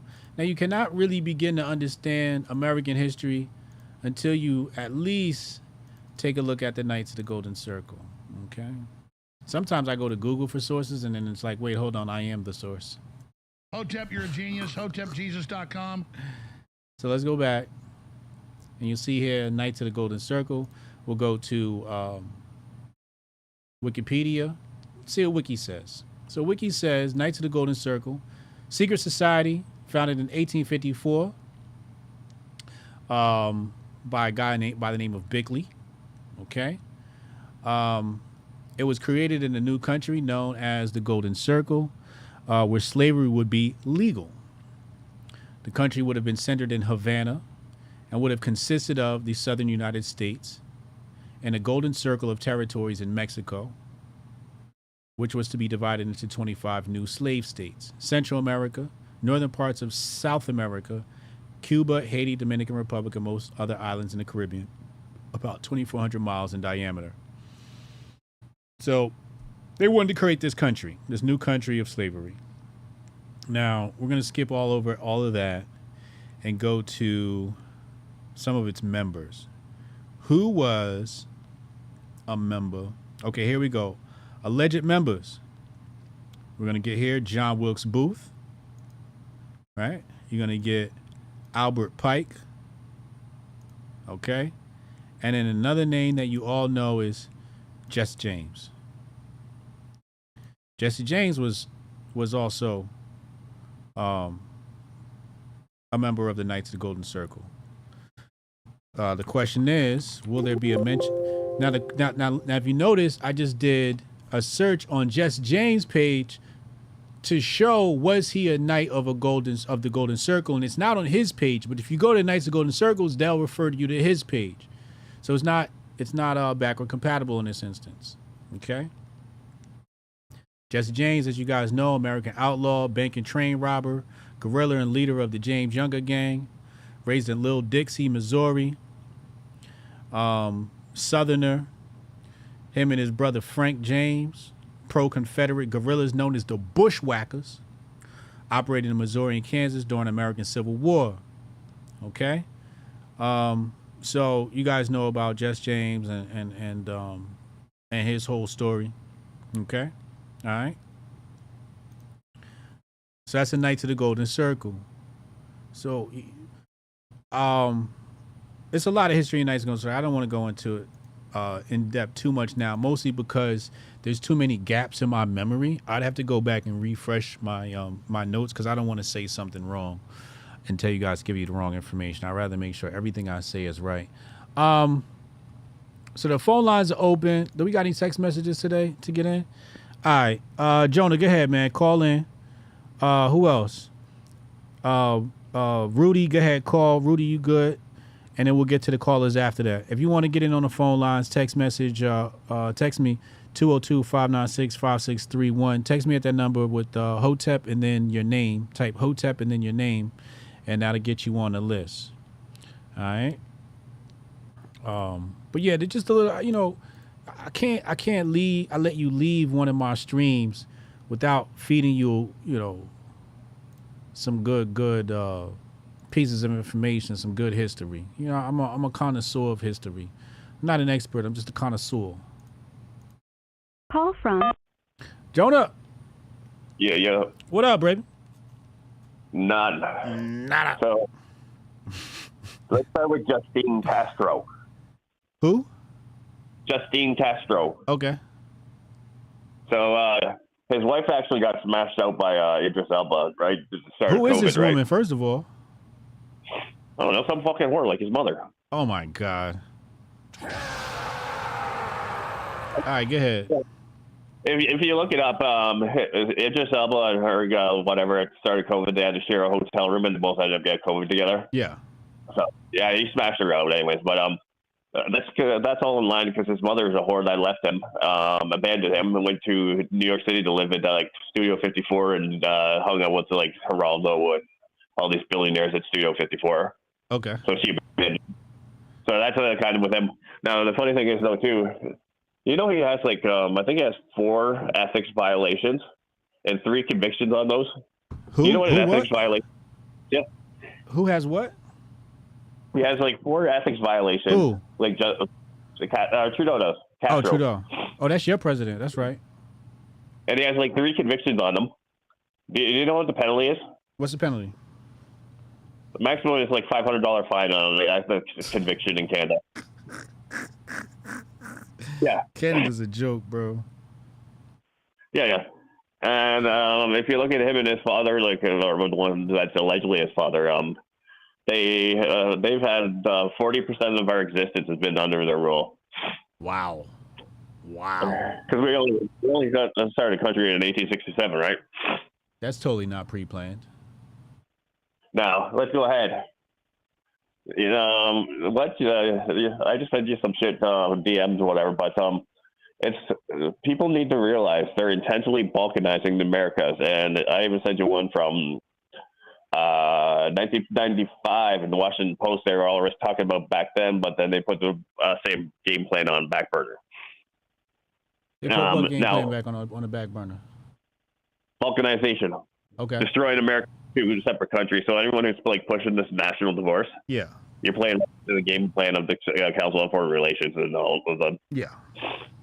I put now on my end too. Like our Google results are never going to be the same, right? You know.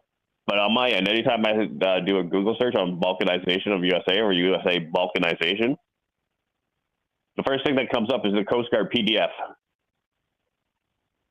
So, you know, they're technically in the military or whatever, right? Yeah, keep going. What's in this PDF?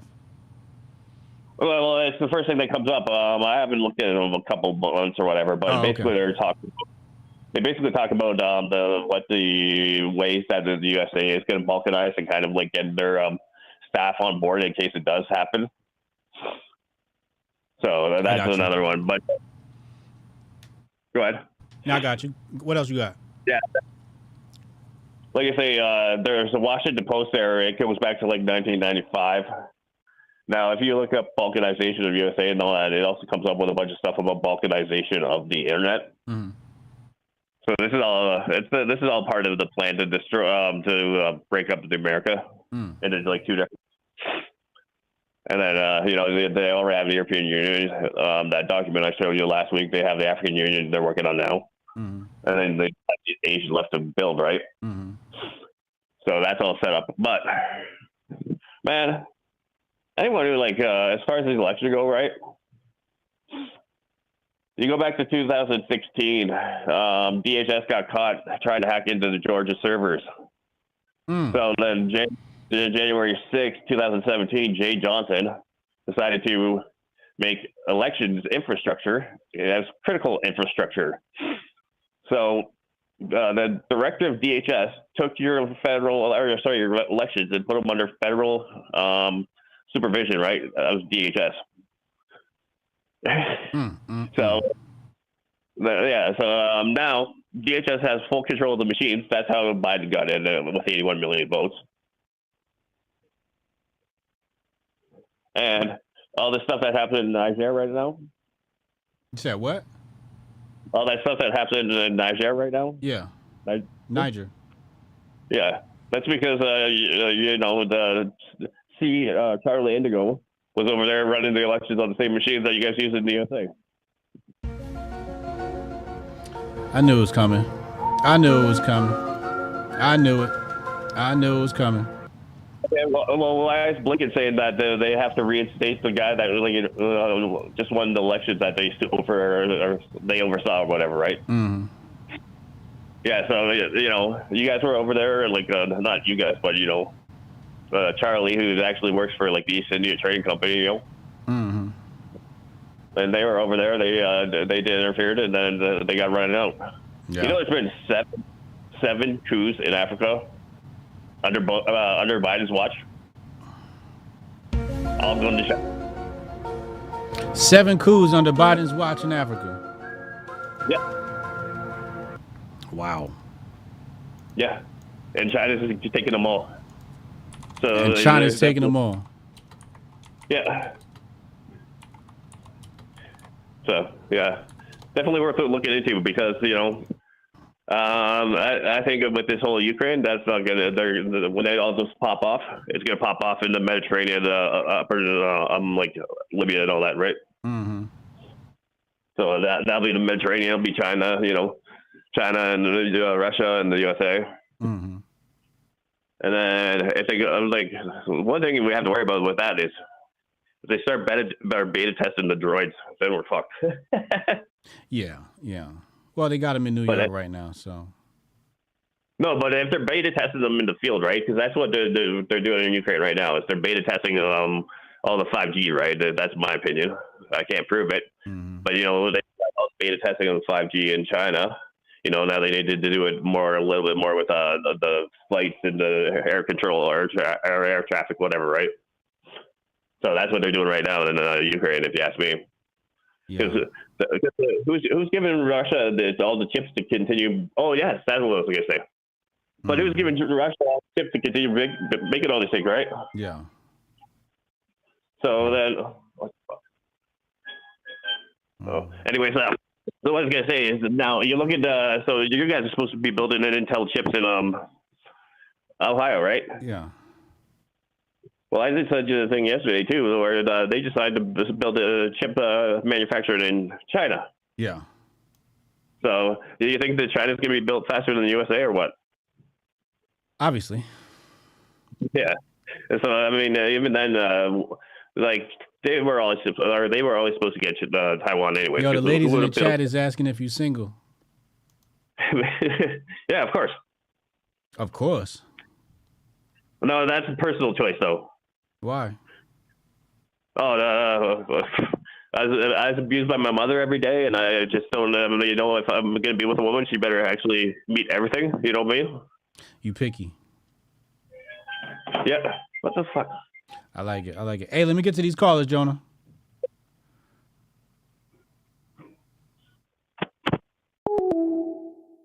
Jonah on the check-in. Go ahead, Rudy. Hey, man. Relationship a boy has with his mama is going to dictate the relationship he has with women for the rest of his life. That's the truth. Women tell boys how women... A man's first impression of a woman is his mother. And that's going to tell him exactly what a woman is. So, ladies, you better be a fine example. Fine example. It's a lot of pressure. And the same thing with girls. Girls are going to be looking at, a relationship with a dad the same way.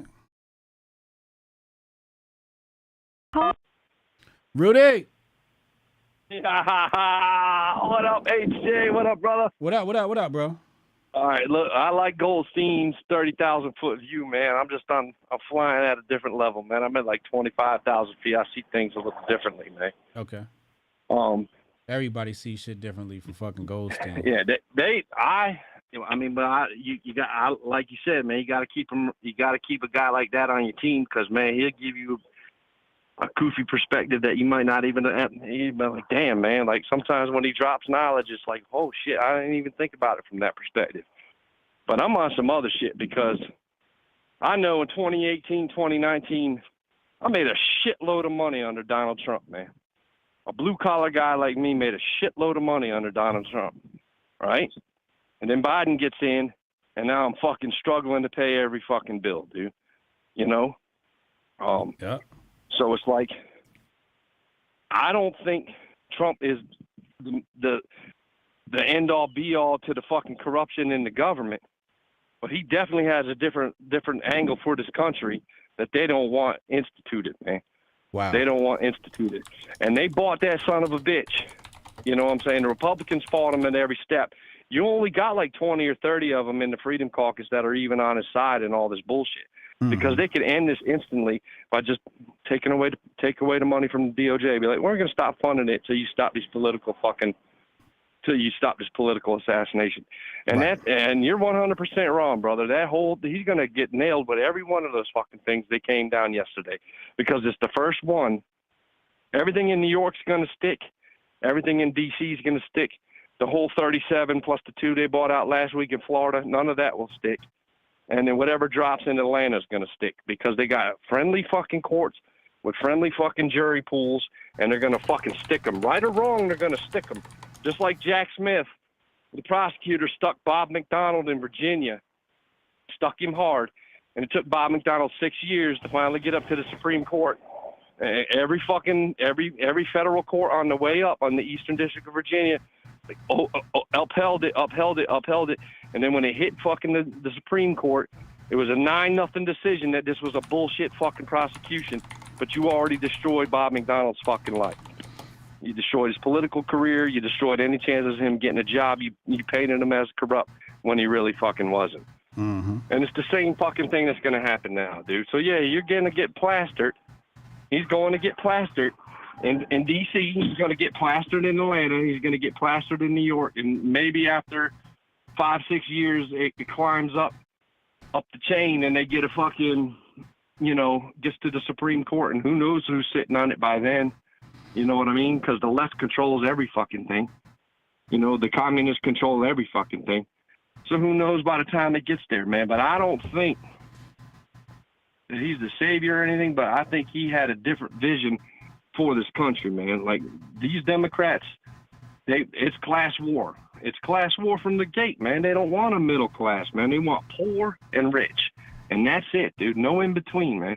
No guys like me, man. No guys that can afford a nice little crib, you know what I'm saying, and manage. No, they want me fucking stuck in a fucking city, paying, just living the way they want me to fucking live. They're central planners. They've been putting this shit in since the 60s. Besmanoff video breaks it down perfectly, man. Promise them everything. You get fucking nothing, dude. It's their fucking play, man. And I don't think that this is all... I think that this helps Trump with the Republican people, because the Republican voter, unfortunately, is a more informed voter that, and they see the fucking corruption. The guys like me who could see, how the fuck is the federal government the largest fucking employer in our country, and we're supposedly a free fucking market? How is government itself a third, 1/3 of the fucking employment of this country between state, local, and federal? 1/3 of the employment force of this country is government. And government can only be fucking ran by taxing people. You know what I'm saying? Yep. It's not a free market. We're all enslaved to the fucking Fed. And I don't think this guy I don't think they want him anywhere near the levers of power again, because we all ate good. You ate good, I ate good, Goldstein ate good. And I'm not saying Trump was good for anything more really than helping us all, helping the average Joe make some coin, dude. Yeah. But you can look at the fucking numbers, and the basic fucking cat in this country was making $4,000. That is the first time in 40 fucking something years that wages and earnings went up in this country, opposed to inflation, while he was president, man. So I think that dude is a charlatan. You know what I'm saying? And if he gets back in and he don't fucking disband all those fucking bureaucracy and make them motherfuckers get a goddamn job, dude. Make them get a job, man. Make everybody who works at the Department of... You want the fucking public schools to fucking be halfway decent again? Because my wife was a teacher, dude, and half of the teachers at the school hate all the fucking shit they got to push. But to get the funding from the state, and the state to get the funding from the feds, they got to push that curriculum. And who controls all that? The Department of Education. So why the fuck do we even need that department, man? Why do we need that salary, man? Why do all those? What are they doing up there, man? Thomas Massey broke it down, man. It's $8 million to every one of the 50 states in just the salary alone of the people in the Department of Education in Washington, D.C., man. Do we need that? Do we need those people? Absolutely fucking not, dude. Do we need half of that shit, man? Do we need? And I was bitching at someone on. I didn't bitch. I said something on Twitter, and these people were like, "Well, it's only like $1." Does the federal government need to give $75 fucking million a year to NPR? Do we need to give $500,000 a year to Planned Parenthood? No, make these motherfuckers go out there and get a job and earn their own goddamn money. Stop getting handouts from the fucking government. I'm sick of it, dude. And I think that, I'm not saying he's perfect, but I know one thing's for certain, two things for sure. Every one of them cocksuckers in D.C. is about their money. And all I know is that motherfucker there, I made a hell of a lot of money. The first time in my life I made legitimate money where I felt comfortable enough to fucking be like, I'll never do street shit again.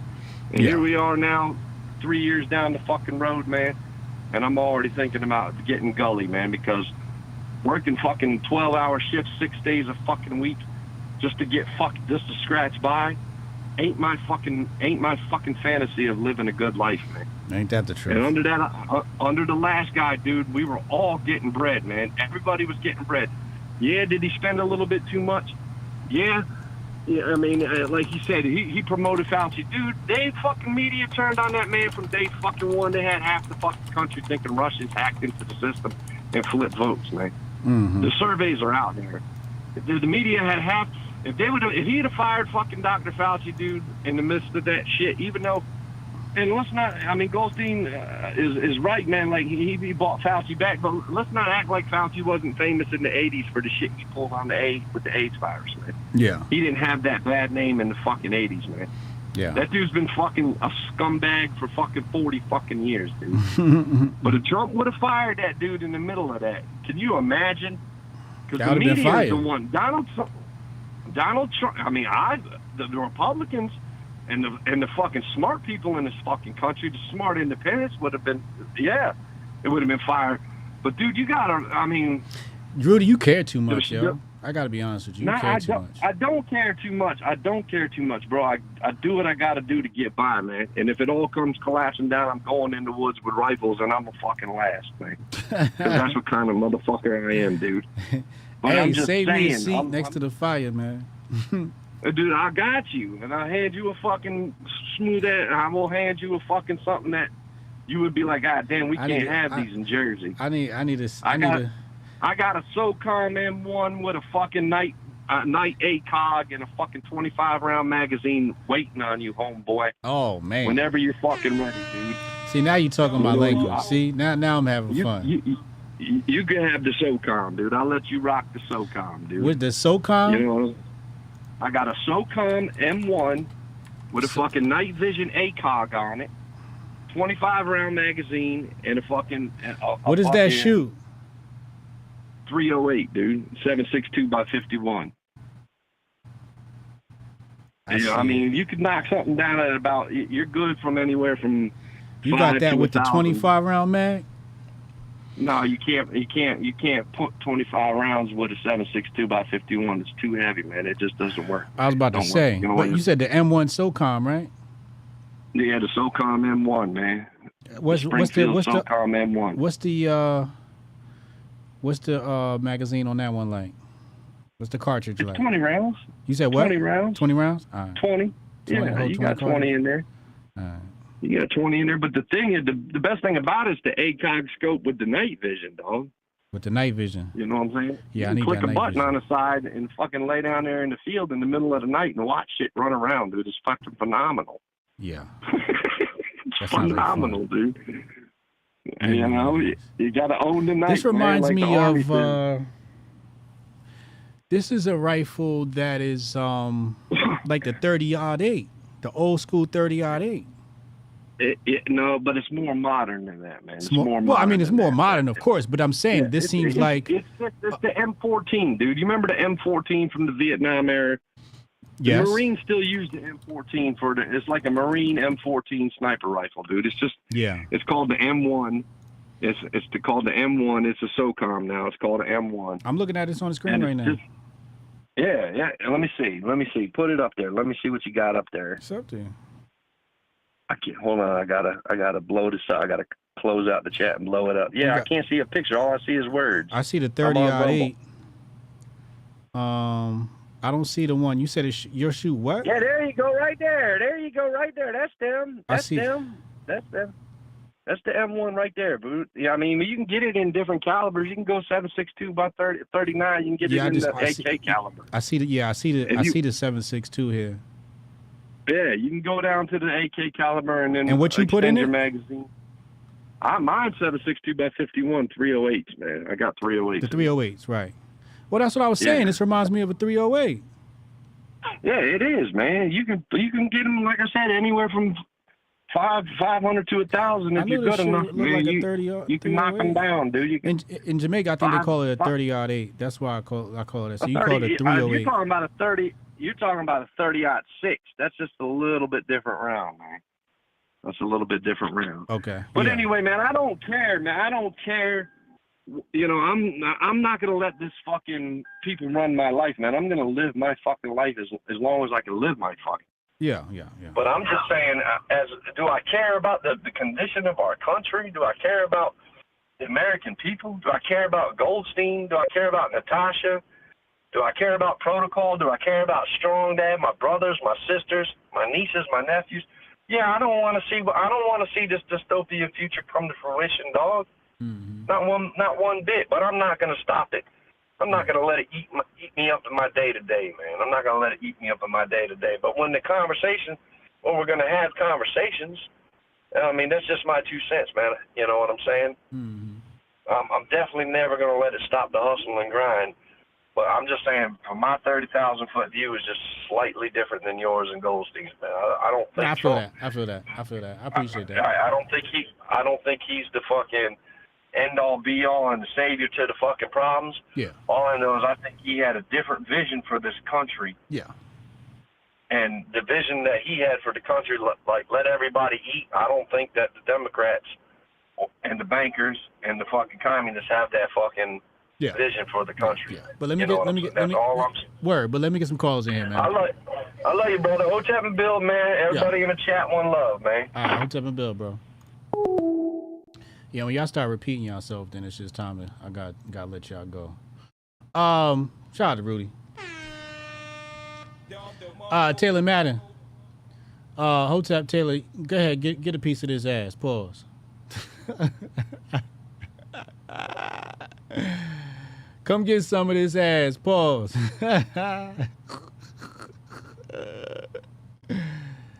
762 is the same as the 308. Oh, okay. Okay, yeah, I see that now, Insane. Thank you. Oh, I was thinking of 30-6. Yeah, right, my bad. I was thinking of the 30-6 when I meant to say 308. Okay, 762 is the same thing as a 308. Okay, got you. I'm learning. Yeah, we called it 308. 308 and the 762 is the same one, huh? Yeah, I guess that does make sense. Yeah, that is the same bullet. Call from Taylor Madden. Tay, what up, man? Hey, happy Hotep Wednesday. Happy Hotep Wednesday, man. Looking forward to tomorrow and seeing you go to court for your feet. So I want to talk out loud a little bit about what's going on with this Trump indictment and how everyone's responding and what what it looks like. So you know me, I know you. You've been mostly basically entirely on the Trump train, and I've had my flirtations with DeSantis. I've had my flirtations with Vivek, and based on these indictments, based on how DeSantis is responding, I feel like he's gone. Like low key, DeSantis is toast. Wait a second. Didn't Hotep's been told you? Oh yeah. Huh? Didn't we say he was cooked from the very beginning? Well, Hotep Jesus did, at least. I don't know about that other guy. Yeah. Didn't I tell you he ain't had what it takes?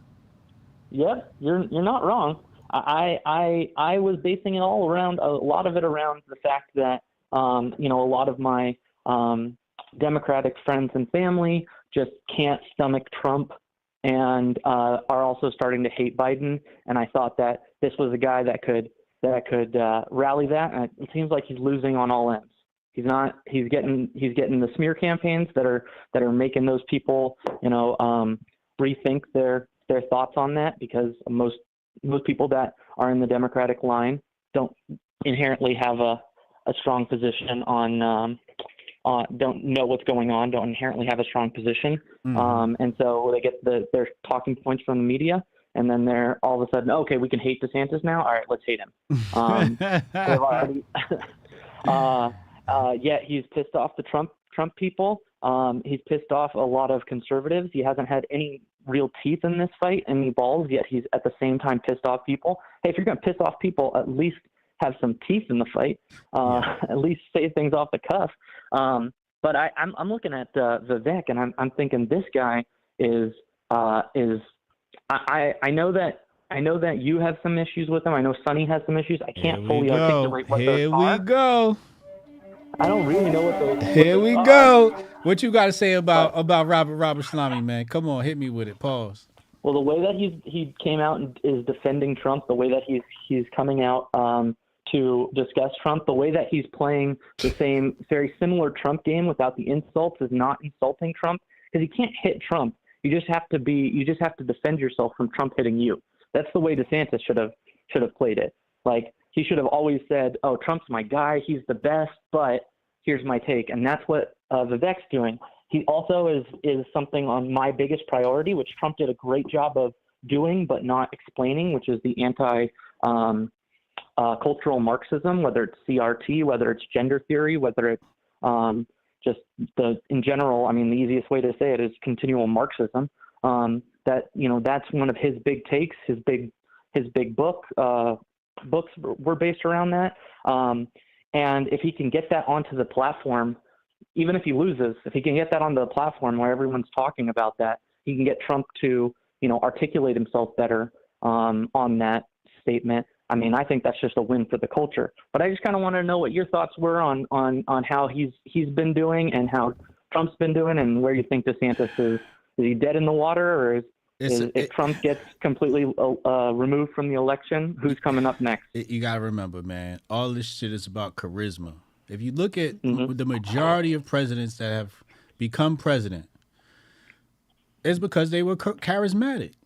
Kennedy, Reagan, Trump, Obama. You just have a few exceptions there, right? Mm-hmm. DeSantis never had the charisma. Those few exceptions usually follow very charismatic presidents. Correct. Absolutely. Absolutely. So there's an active shooter somewhere. Uh-oh. Breaking. U.S. Capitol Police are responding to a possible active shooter at Senate building. Evacuation is underway. Wow. Yikes. Update. Reporter films active shooter scare at U.S. Senate appears to be false alarm. Okay. So little false alarm down at the Capitol. It's funny. We were just talking about J6 and all of that. Now we got a alleged active shooter. All right. So anyway, all right. Now, as far as Robert Shalami, he's a master grifter, bro. Like, he's a master grifter, and master grifters know when and where to fight. DeSantis is not a master grifter. He's a puppet. He doesn't have the charisma. He doesn't have the brain power. Ron DeSantis is not smart. You can listen to him speak and tell he's not a high intellect individual. I will say one thing in his defense. And that he does have the brain power to write the correct legislation. No, he doesn't. There's a different type of brain power. He doesn't have that. He doesn't have that either. I know for a fact that one of my favorite executive orders by Trump that Trump enabled was written by two other cultural figures. I'll just say it like that. I talked to one behind closed doors. Well, Trump can't write. He can't write legislation. He doesn't have that law background. No, not executive orders. Executive orders. Trump wrote an incredible executive order that I personally appreciated. That he wrote on the banning of CRT inside the federal government, and it was not written by him. He was handed it by the right people, and he just said, "Rubber stamp, here you go." Yeah. Whereas DeSantis, I think, can actually write that piece of legislation, but it's different. Trump did exactly what he needed to do, which was talk about it. And DeSantis can't write that piece of legislation. Okay. All right. I'm gonna tell you how I know. I'm gonna tell you how I know. Because he can't answer the questions in the interview. If you can't answer the questions in the interview about the destructiveness in the CRT, how are you going to be able to write the legislation for it? That's fair. In order to write the legislation about it, it means you'd have to thought long and hard about it. and covered every single angle. I mean, to even write legislation on CRT is not a one-man job. To write legislation against CRT is not a one-man job. It's not a one-man job.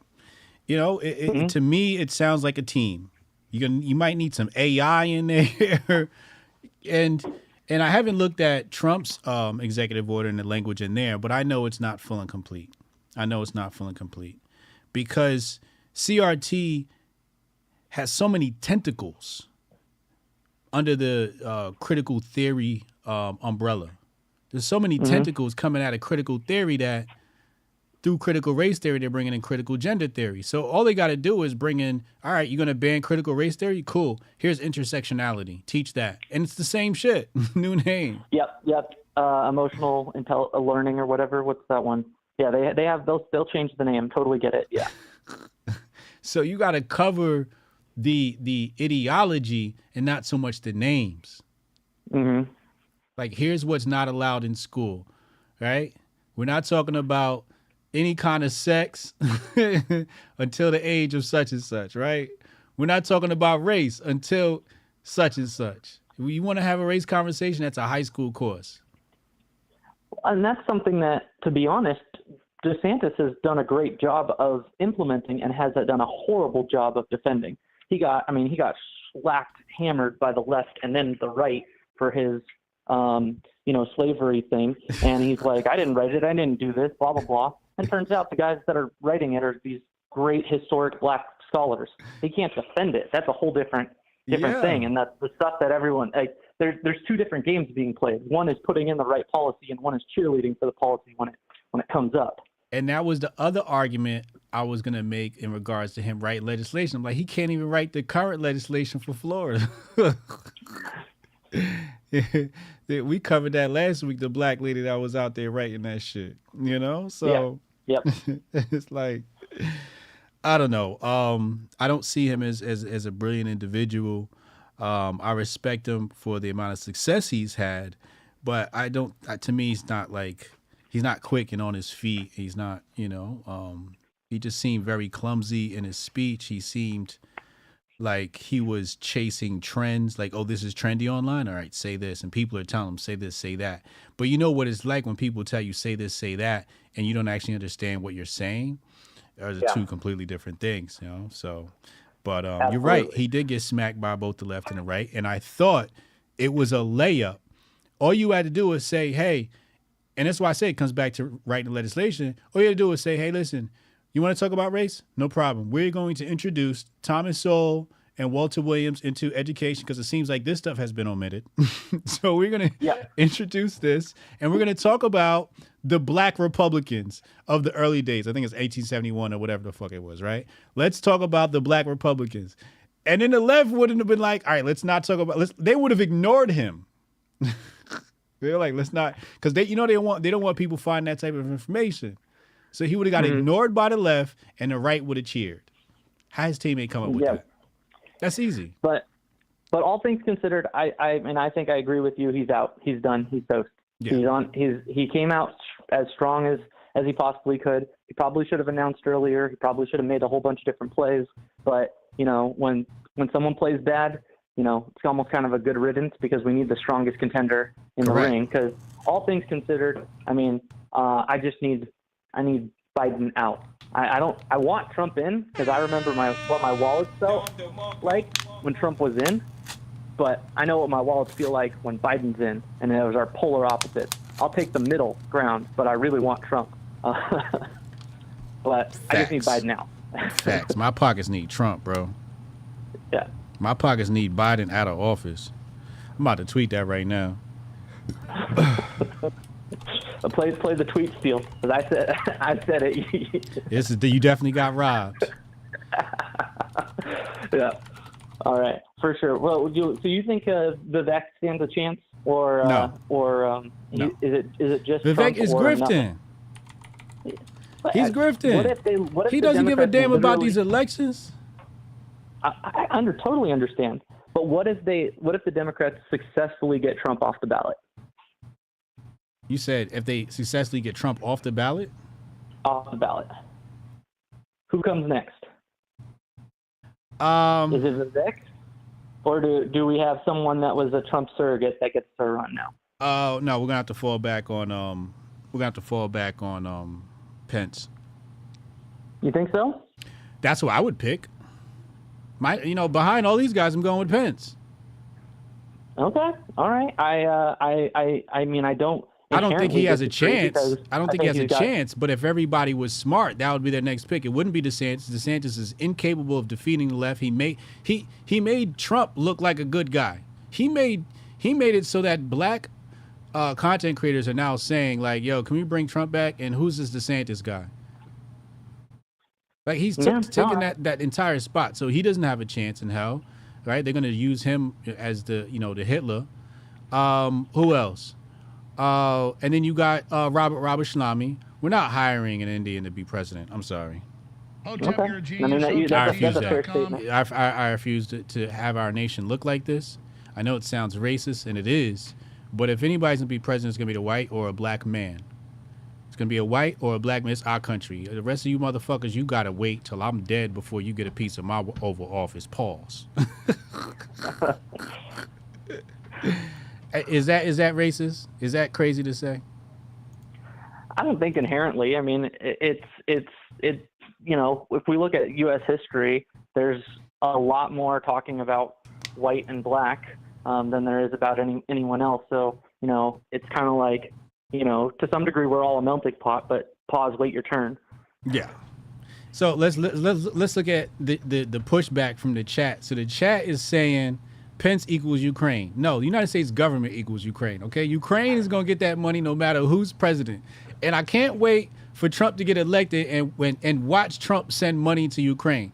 If you don't think that's gonna happen, you must have lost your mind. Ukraine is not a variable. It is a constant. If anybody follows math, Ukraine is a constant. It is not a variable. It's not a variable. Afghanistan, Iraq, all those things were variables. Ukraine is a constant. And I can tell you why at HotepCon if you come in secrecy. Who else said something in here? Somebody said never Pence. No way I would vote Pence in. Listen, Pence is as establishment as you gonna get. He's as squeaky clean as you gonna get. But he's definitely swamp. He's definitely swamp. But if you think you're gonna beat Biden with DeSantis or Robert Ramaswamy, you got another thing coming. You got another thing coming. Your best bet is Pence. That's my belief. Your best bet is Pence. What about other, I believe you've got people like Tim Scott's running for not 2024, he's running for 2028, right? So he's not really in personally, I would pick anybody else other than Pence. Personally. Strategically, I'm picking Pence.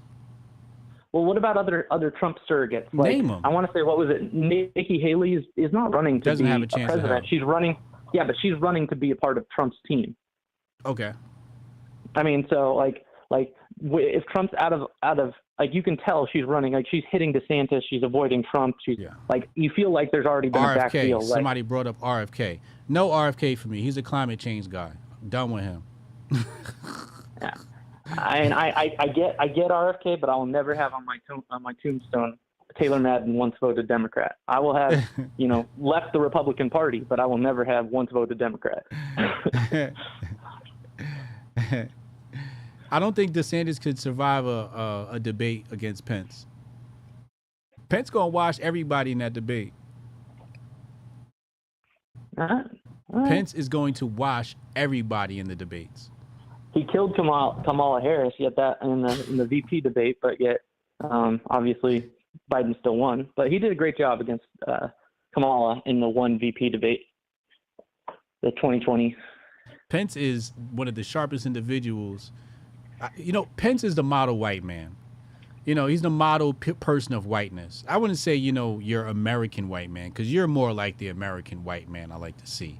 But Pence is like the person of whiteness. He represents everything a Protestant Christian had ever hoped to be in this nation. Clean cut, wife, no scandals, all this shit. You know what I'm saying? Just really clean and cookie cutter and just boring and just fucking neutered and just bland and just a cracker. You know what I'm saying? A bland ass cracker. That's what Pence is. and people love that. Yeah. Yeah, well, when he was on that debate, I definitely know a bunch of my conservative friends said, "Gosh, I wish he was president instead of Trump." Yet, when after everything J6, they're all now going, "We can't have Trump or can't have Pence. We need Trump." That's what I used to tell my family. They're like, "Yo, we got to impeach Trump." I said, "You want the guy worse than Trump to be president? You know, if Trump steps down or something happens, the VP becomes president, and that's Pence. Y'all want Pence to run this country? You want the neocon war machine to run this country? You want the establishment? The guy, I'm telling you right now, like, Pence is the guy that the establishment wants to be president of the United States. Because with Pence as the president, nobody talks about politics. Nobody's keeping their eye on the government. Because Pence is boring. Yeah, but he knows what the fuck he's talking about, and he's got experience. I don't disagree. I will say this. I think Pence was a phenomenal vice president, and I think if we could get him to stay there, I know Trump would never bring him back, but if we could get him to stay here, he was a phenomenal vice president. The reason I'll say that is I'm a pro-lifer, so I'll give my say I'm pro-life, and almost all of the great pro-life legislation that Donald Trump was cheered for, that he got to cheerlead, all actually came from backdoor deals with Pence. Yep. And sometimes you need that. Sometimes you need someone to be in the back room and you have a Donald Trump in the front room. Yeah. And that's what you kind of actually need out of a president, to be a great cheerleader more than anything. He needs to put the right people in charge and be a cheerleader. Those are the two things you really need out of a president. Yeah. When I saw Trump's presidency and I saw Pence, I'm like, oh, okay, so Pence is the guy that's actually running the show. Trump's kind of like running around trying to keep up, because Pence is the type of guy that'll take Donald Trump into a meeting, say a whole bunch of shit, and Donald don't know what the fuck's going on. You know what I'm saying?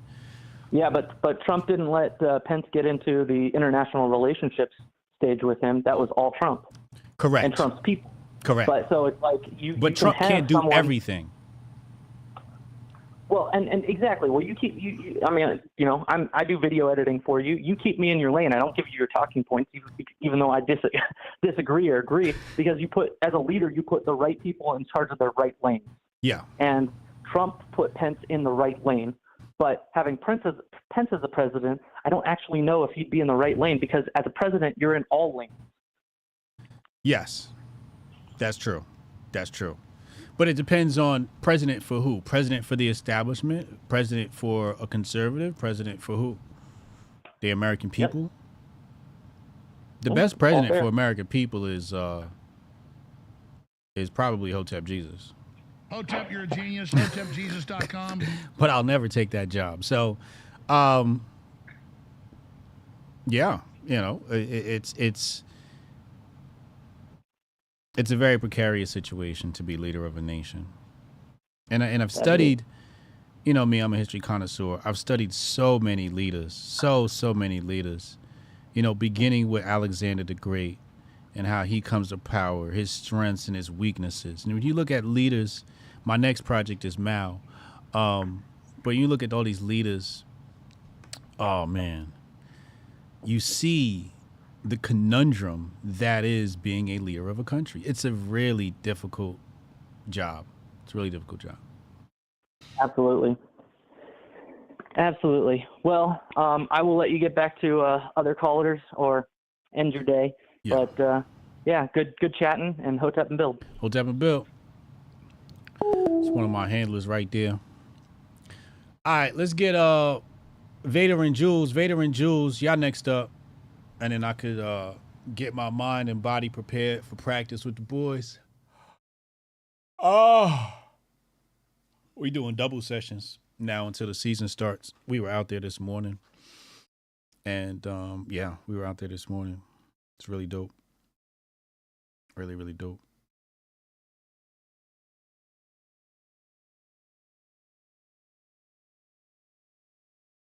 So we'll get our second session in later with the team.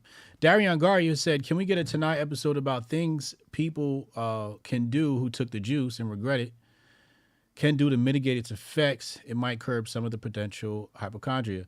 Well,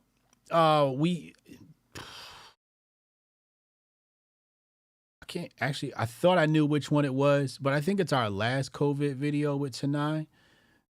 We spoke about that, but it's one of them. If it's not, the last one was on East Palestine and the train derailment. Not that one. The one before that. Go watch that one. Call from. Yo. Yo, what's going on, HJ? How you doing? What up, bro? Yo, man. So when you were talking about the Knights of the Golden Circle, man, I didn't know what that was until you brought up Albert Pike, who I'm very familiar with. And I was like, yo, man, anything that dude has his hands in is always shady as hell. So I'm going to have to look into them, man. It's like... But think about that, man, right? that Like, think crazy. about the fact that you could look up Jess James, not see Knights of the Golden Circle. Look up Albert Pike, know damn near everything about Albert Pike, but no mention of the Knights of Golden Circle. Think about that. Exactly. And that's what's insane. For a while, I didn't know who was at the top, right? I was like, oh, it's just, you know, I think everyone goes through their, like, conspiracy stages. We're like, oh, it's the Illuminati. Oh, it's, you know, Skull and Bones, whatever. But when you really delve into it, you start reading all these books, it always comes back to the Freemasons, dude. Every single time. These 33-degree Freemasons, these Luciferians, and I think it was also, like, really kind of poignant that BlackRock came up as well, because they're literally a part of that same cabal, man. Like, I heard in, like, the last 2 years, they bought up something like, I heard some astronomical number. I don't know if this is true, but like 40% of the single family homes in the U.S. in the last 2 years, and they own like 60 billion in real estate alone, and they have like trillions of dollars in assets. So this is like, you want to talk about control, dude, like top down, but like they are 100% trying to make it so that everyone has to basically submit to their will, because housing is one of the main things people need. So when you hear they're investing in China and shit, and then China is investing in Africa, which is like a whole nother discussion. They're basically trying to take over Africa. I'm seeing this as absolutely satanic, dude. Like completely without question. Like they're trying All right, so to take check over the this world. out. Check this out. While you was talking, you reminded me to look this up. So it says here in this article, I'll be honest with you, some random blog, right? thebreakaway.wordpress.com. Anyway, it says, following the Lincoln hit, Booth was whisked away by members of a secret society known as the Knights of the Golden Circle, or KGC. It says here, KGC had close ties to the French Society of Seasons, which produced Karl Marx. And that's why I be telling people, when you look at the Communist Manifesto, this comes out of the KGC, French Societies of Seasons. It comes out of these secret societies are the ones that actually produce it. And Karl Marx is just basically the fall guy for it all. That is absolutely insane, dude. That is insane. Like, we've been saying communism is evil. And of course, like, look at that, man. They taught us Karl Marx in high school. Like just casually. I didn't realize how insane that was until obviously I actually looked at the manifesto and looked at the ideology. But yeah, it's actually kind of insane, man. I don't know how Karl Marx, man, like these people have been in American society. For anyone who doesn't know, like Freemasons have been in like this society for forever. They are the most satanic. They hold all the control. And man, I'm gonna have to do a deep dive, bro. I appreciate you, man. I No doubt. Go do your deep dive, man. Because I heard that. Yeah, man. Peace out, man. Hey, what's up and build? Hotep and Bill. Another man educated. Appreciate my callers. I've mentioned that before around some really big scholars. I've said, yo, you know about the Knights of the Golden Circle? And they look at me and go, what? And they think I'll be talking about conspiracy theory like I just made it up. Like, they don't even ask questions after that. They're just like, oh, here he goes with his tinfoil kufi. But it's a real thing. Knights of the Golden Circle is a real thing. Right here. There's another article. Knights of the Golden Circle, the secret Civil War society that wanted to build an empire of slavery. But that's fake news. It wasn't a Civil War society. They try to like dumb it down as to that. Nah, these motherfuckers had their tentacles in a lot of continents. Slavery was just a piece of their desire for global control. You know, and that's the thing. Like I said, they always use black people as the fall people.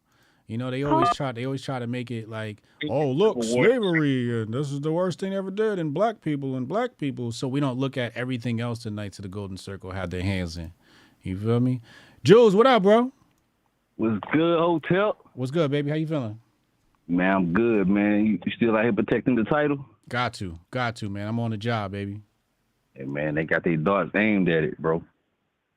Every day. Look, bro, you had a consistent weekend, bro. You really dropped a lot of gems out here on the It's a lot of information. A lot of information this weekend. Oh, but you done put a whole university. What Umar Johnson talking about, man? If he just follow Hotep Blueprint, bro, he can have a university online in no time. No time. Or King Randall. King Randall, the kid I had on yesterday, got his own school.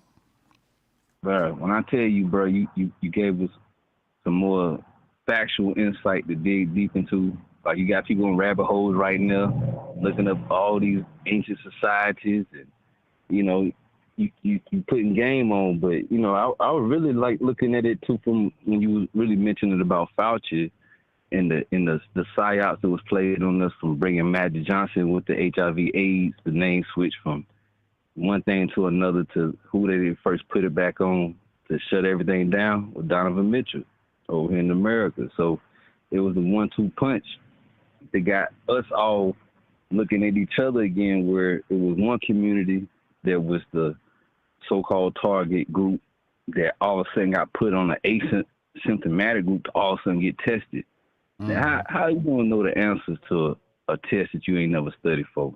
And so we out here giving our samples up like, oh, okay, tell us what we got, not knowing ourselves. So again, going back to the Hotep University, when you be bringing us back to our natural self, it allows us to see through that gourmet grift. Because, man, grifting season is at an all-time high right now. I mean, election season is pretty much grifting season. It's gonna continue to escalate. 2024 is gonna be a really fucking wild year. So you gotta, stay on your P's and Q's, bro. Oh man, no doubt, bro. Like, that's why I stay tuned in. You know what I mean? Because every time I'm thinking like left, you kind of put it out there like, nah, this the right way to look at it. So even just the deep dive into how we be looking at Trump, knowing that it's some bullshit with both of these folks, but who really gonna be on our international side that we need really to sit out there versus who got switched up? I think when that COVID happened, because Trump was knee deep with these folks with their warp speed and all that stuff. A lot of what was going on was a part of him being in a part of that plan too. But somehow something switched to where they weren't on the same side, and that's why all these little crazy Trump charges keep getting trumped up on them. Because man, it's the nature of this beast that he up against as well. So, from the outside looking in, it's good that the divine got us now being more aware, more sharper, and so we don't need to get caught in these crossfires, but at the same time have a more due diligent plan to get ourselves back on one accord, with learn how to barter with one another, creating infrastructure within ourselves. Because I'm telling you right now, crypto is that. Crypto is that, man. And I'm not saying you got to participate in the Syscoin ecosystem. You could create your own token. It takes literally 5 minutes to create your own token. And once people get that, like, things are going to change. Yeah, we're going to build a HotepCon on top of Syscoin at some point.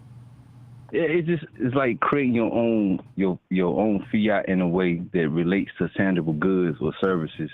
Yeah. And that's what they really did within their whole system. But as we continue to participate in their system, as you see it being all bought up by BlackRock and Vanguard, then it just becomes like a little a slave token that they can administer how they want to based on what resources they want to allocate to those new tokens that they create within their whole FedNow system. But it just, it's one of these little nuances that we just got to stay sharp on, man, because like they're out for our blood, they're out for our spirit, They are for our physical energy that we create within this universe. So if we don't get caught in the wrong lanes and the wrong channels, man, stay tuned in to Hotep Jesus on the Grift Report to be put on new game every day. Shoot, man. We'll be lost sleep out here.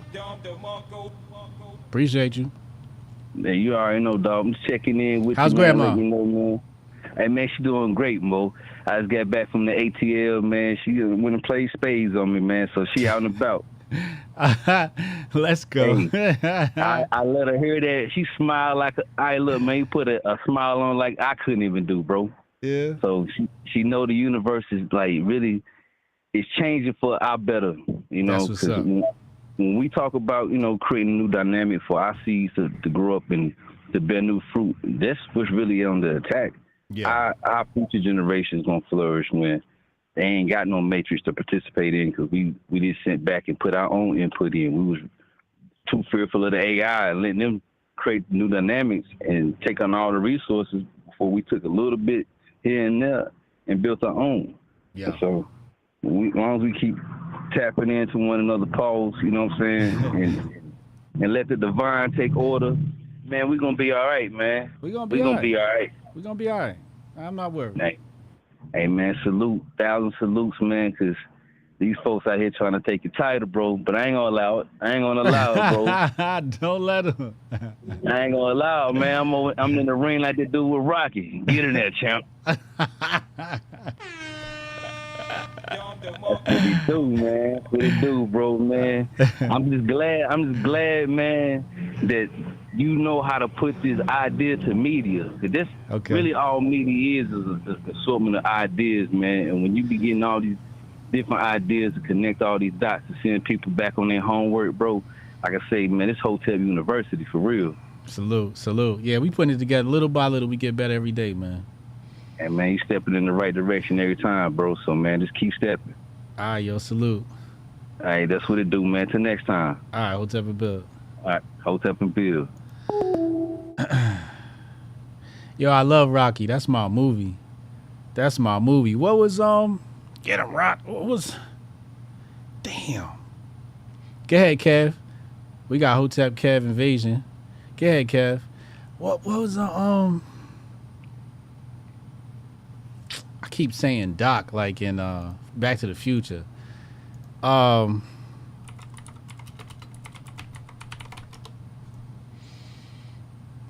Mickey. That's it, Mickey. I ain't seen part 1 in a minute. Been watching all these creeds. Mick.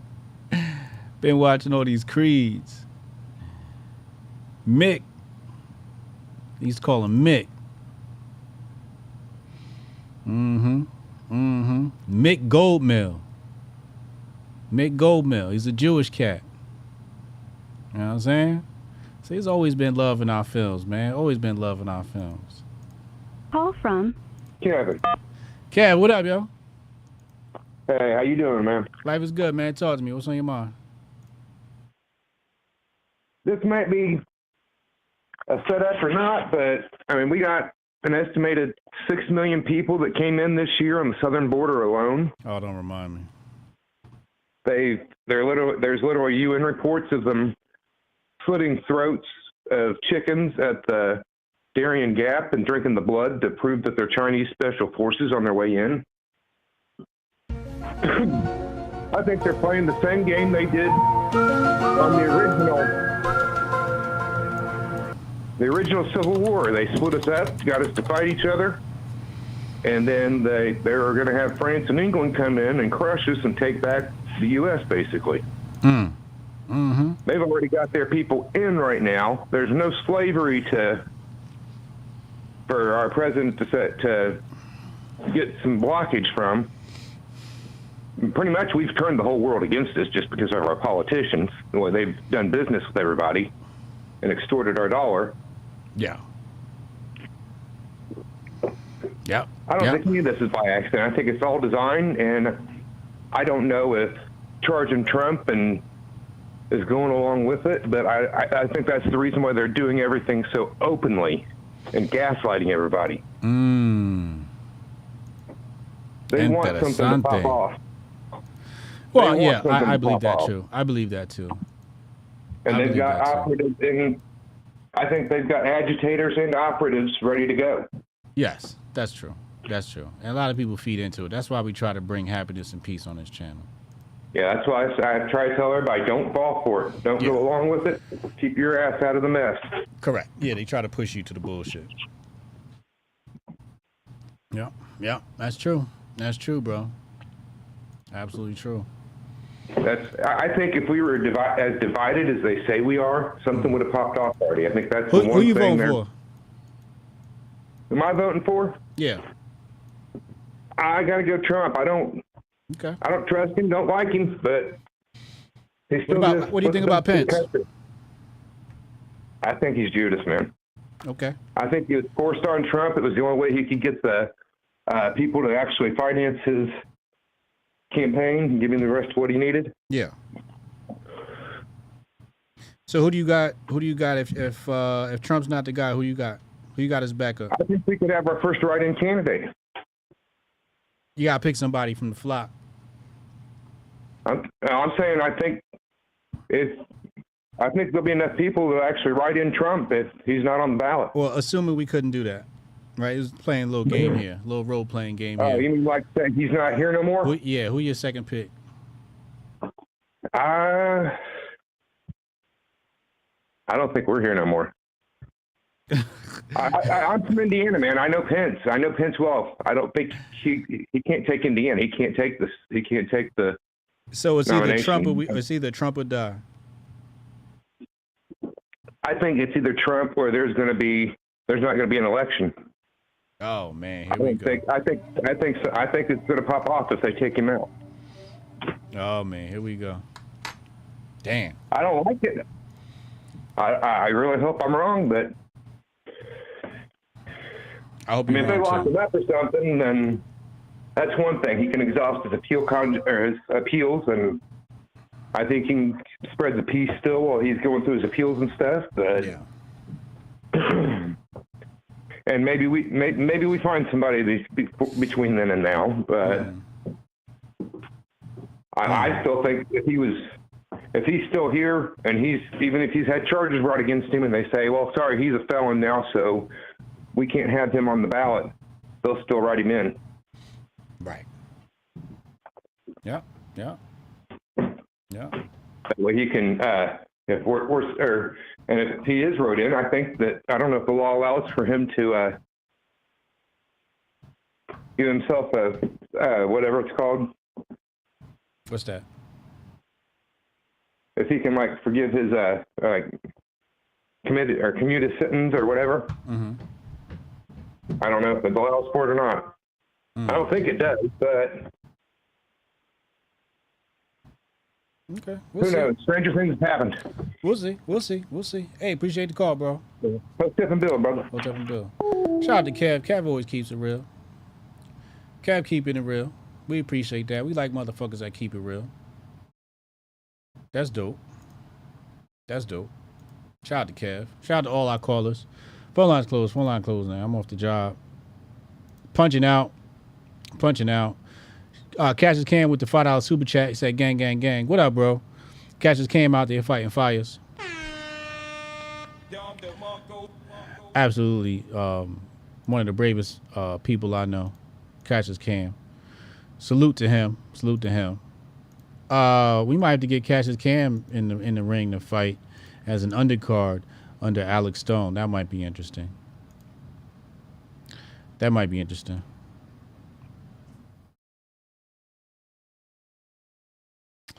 My tweet I stole from Tay is doing pretty well. Let's take a look at it. Tay, I appreciate you, man. Give me some engagement, some content here. I need to talk to y'all more often. I need to start stealing y'all takes more often. Uncle Hotep might be onto something. We got 45 retweets, 330 likes. Jessica Vaughn says, my optimism needs Biden out of office. So does our country's credit rating. Says, real Paul Winters. If you don't eat food, own property, or 401k, and don't drive, it's not that bad.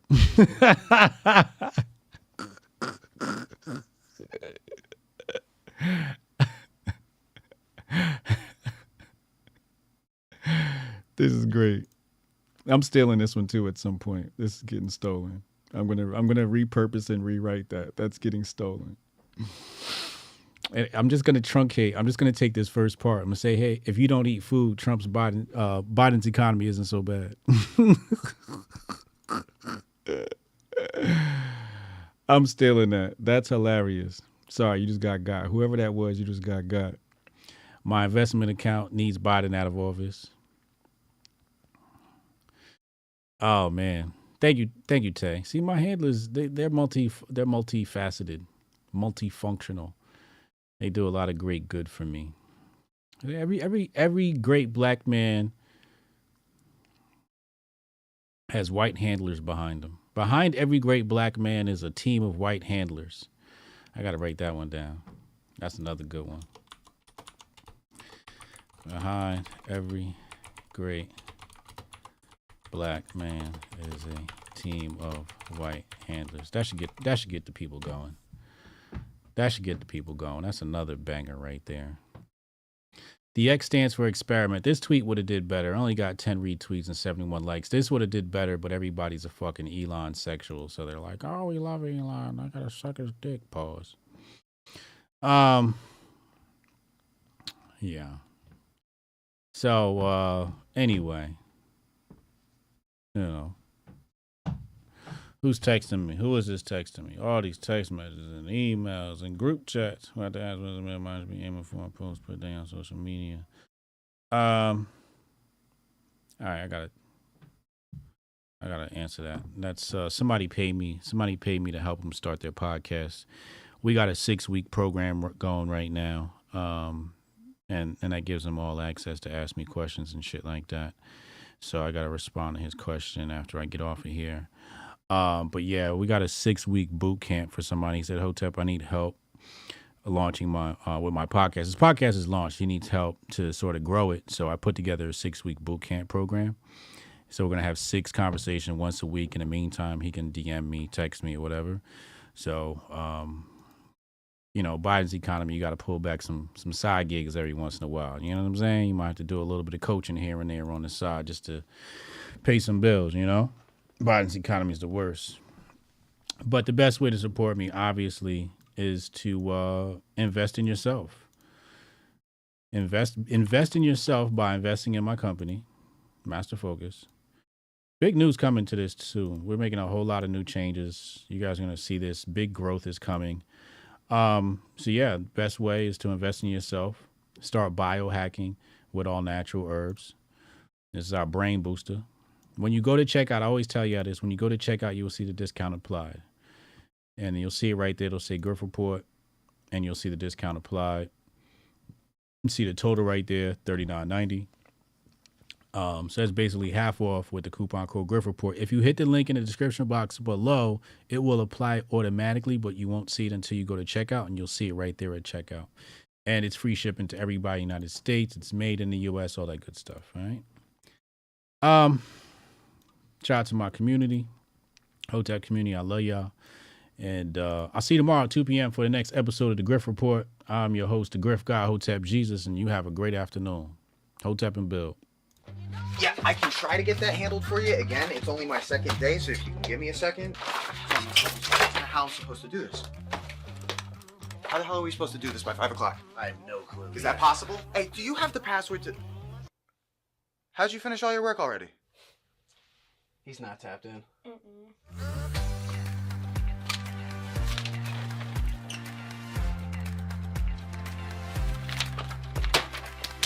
How'd you get that done so quick? They think they're gonna be able to budget that? It's money. That's money right there. You understand? You guys finished your work 6 hours early? He's not tapped in.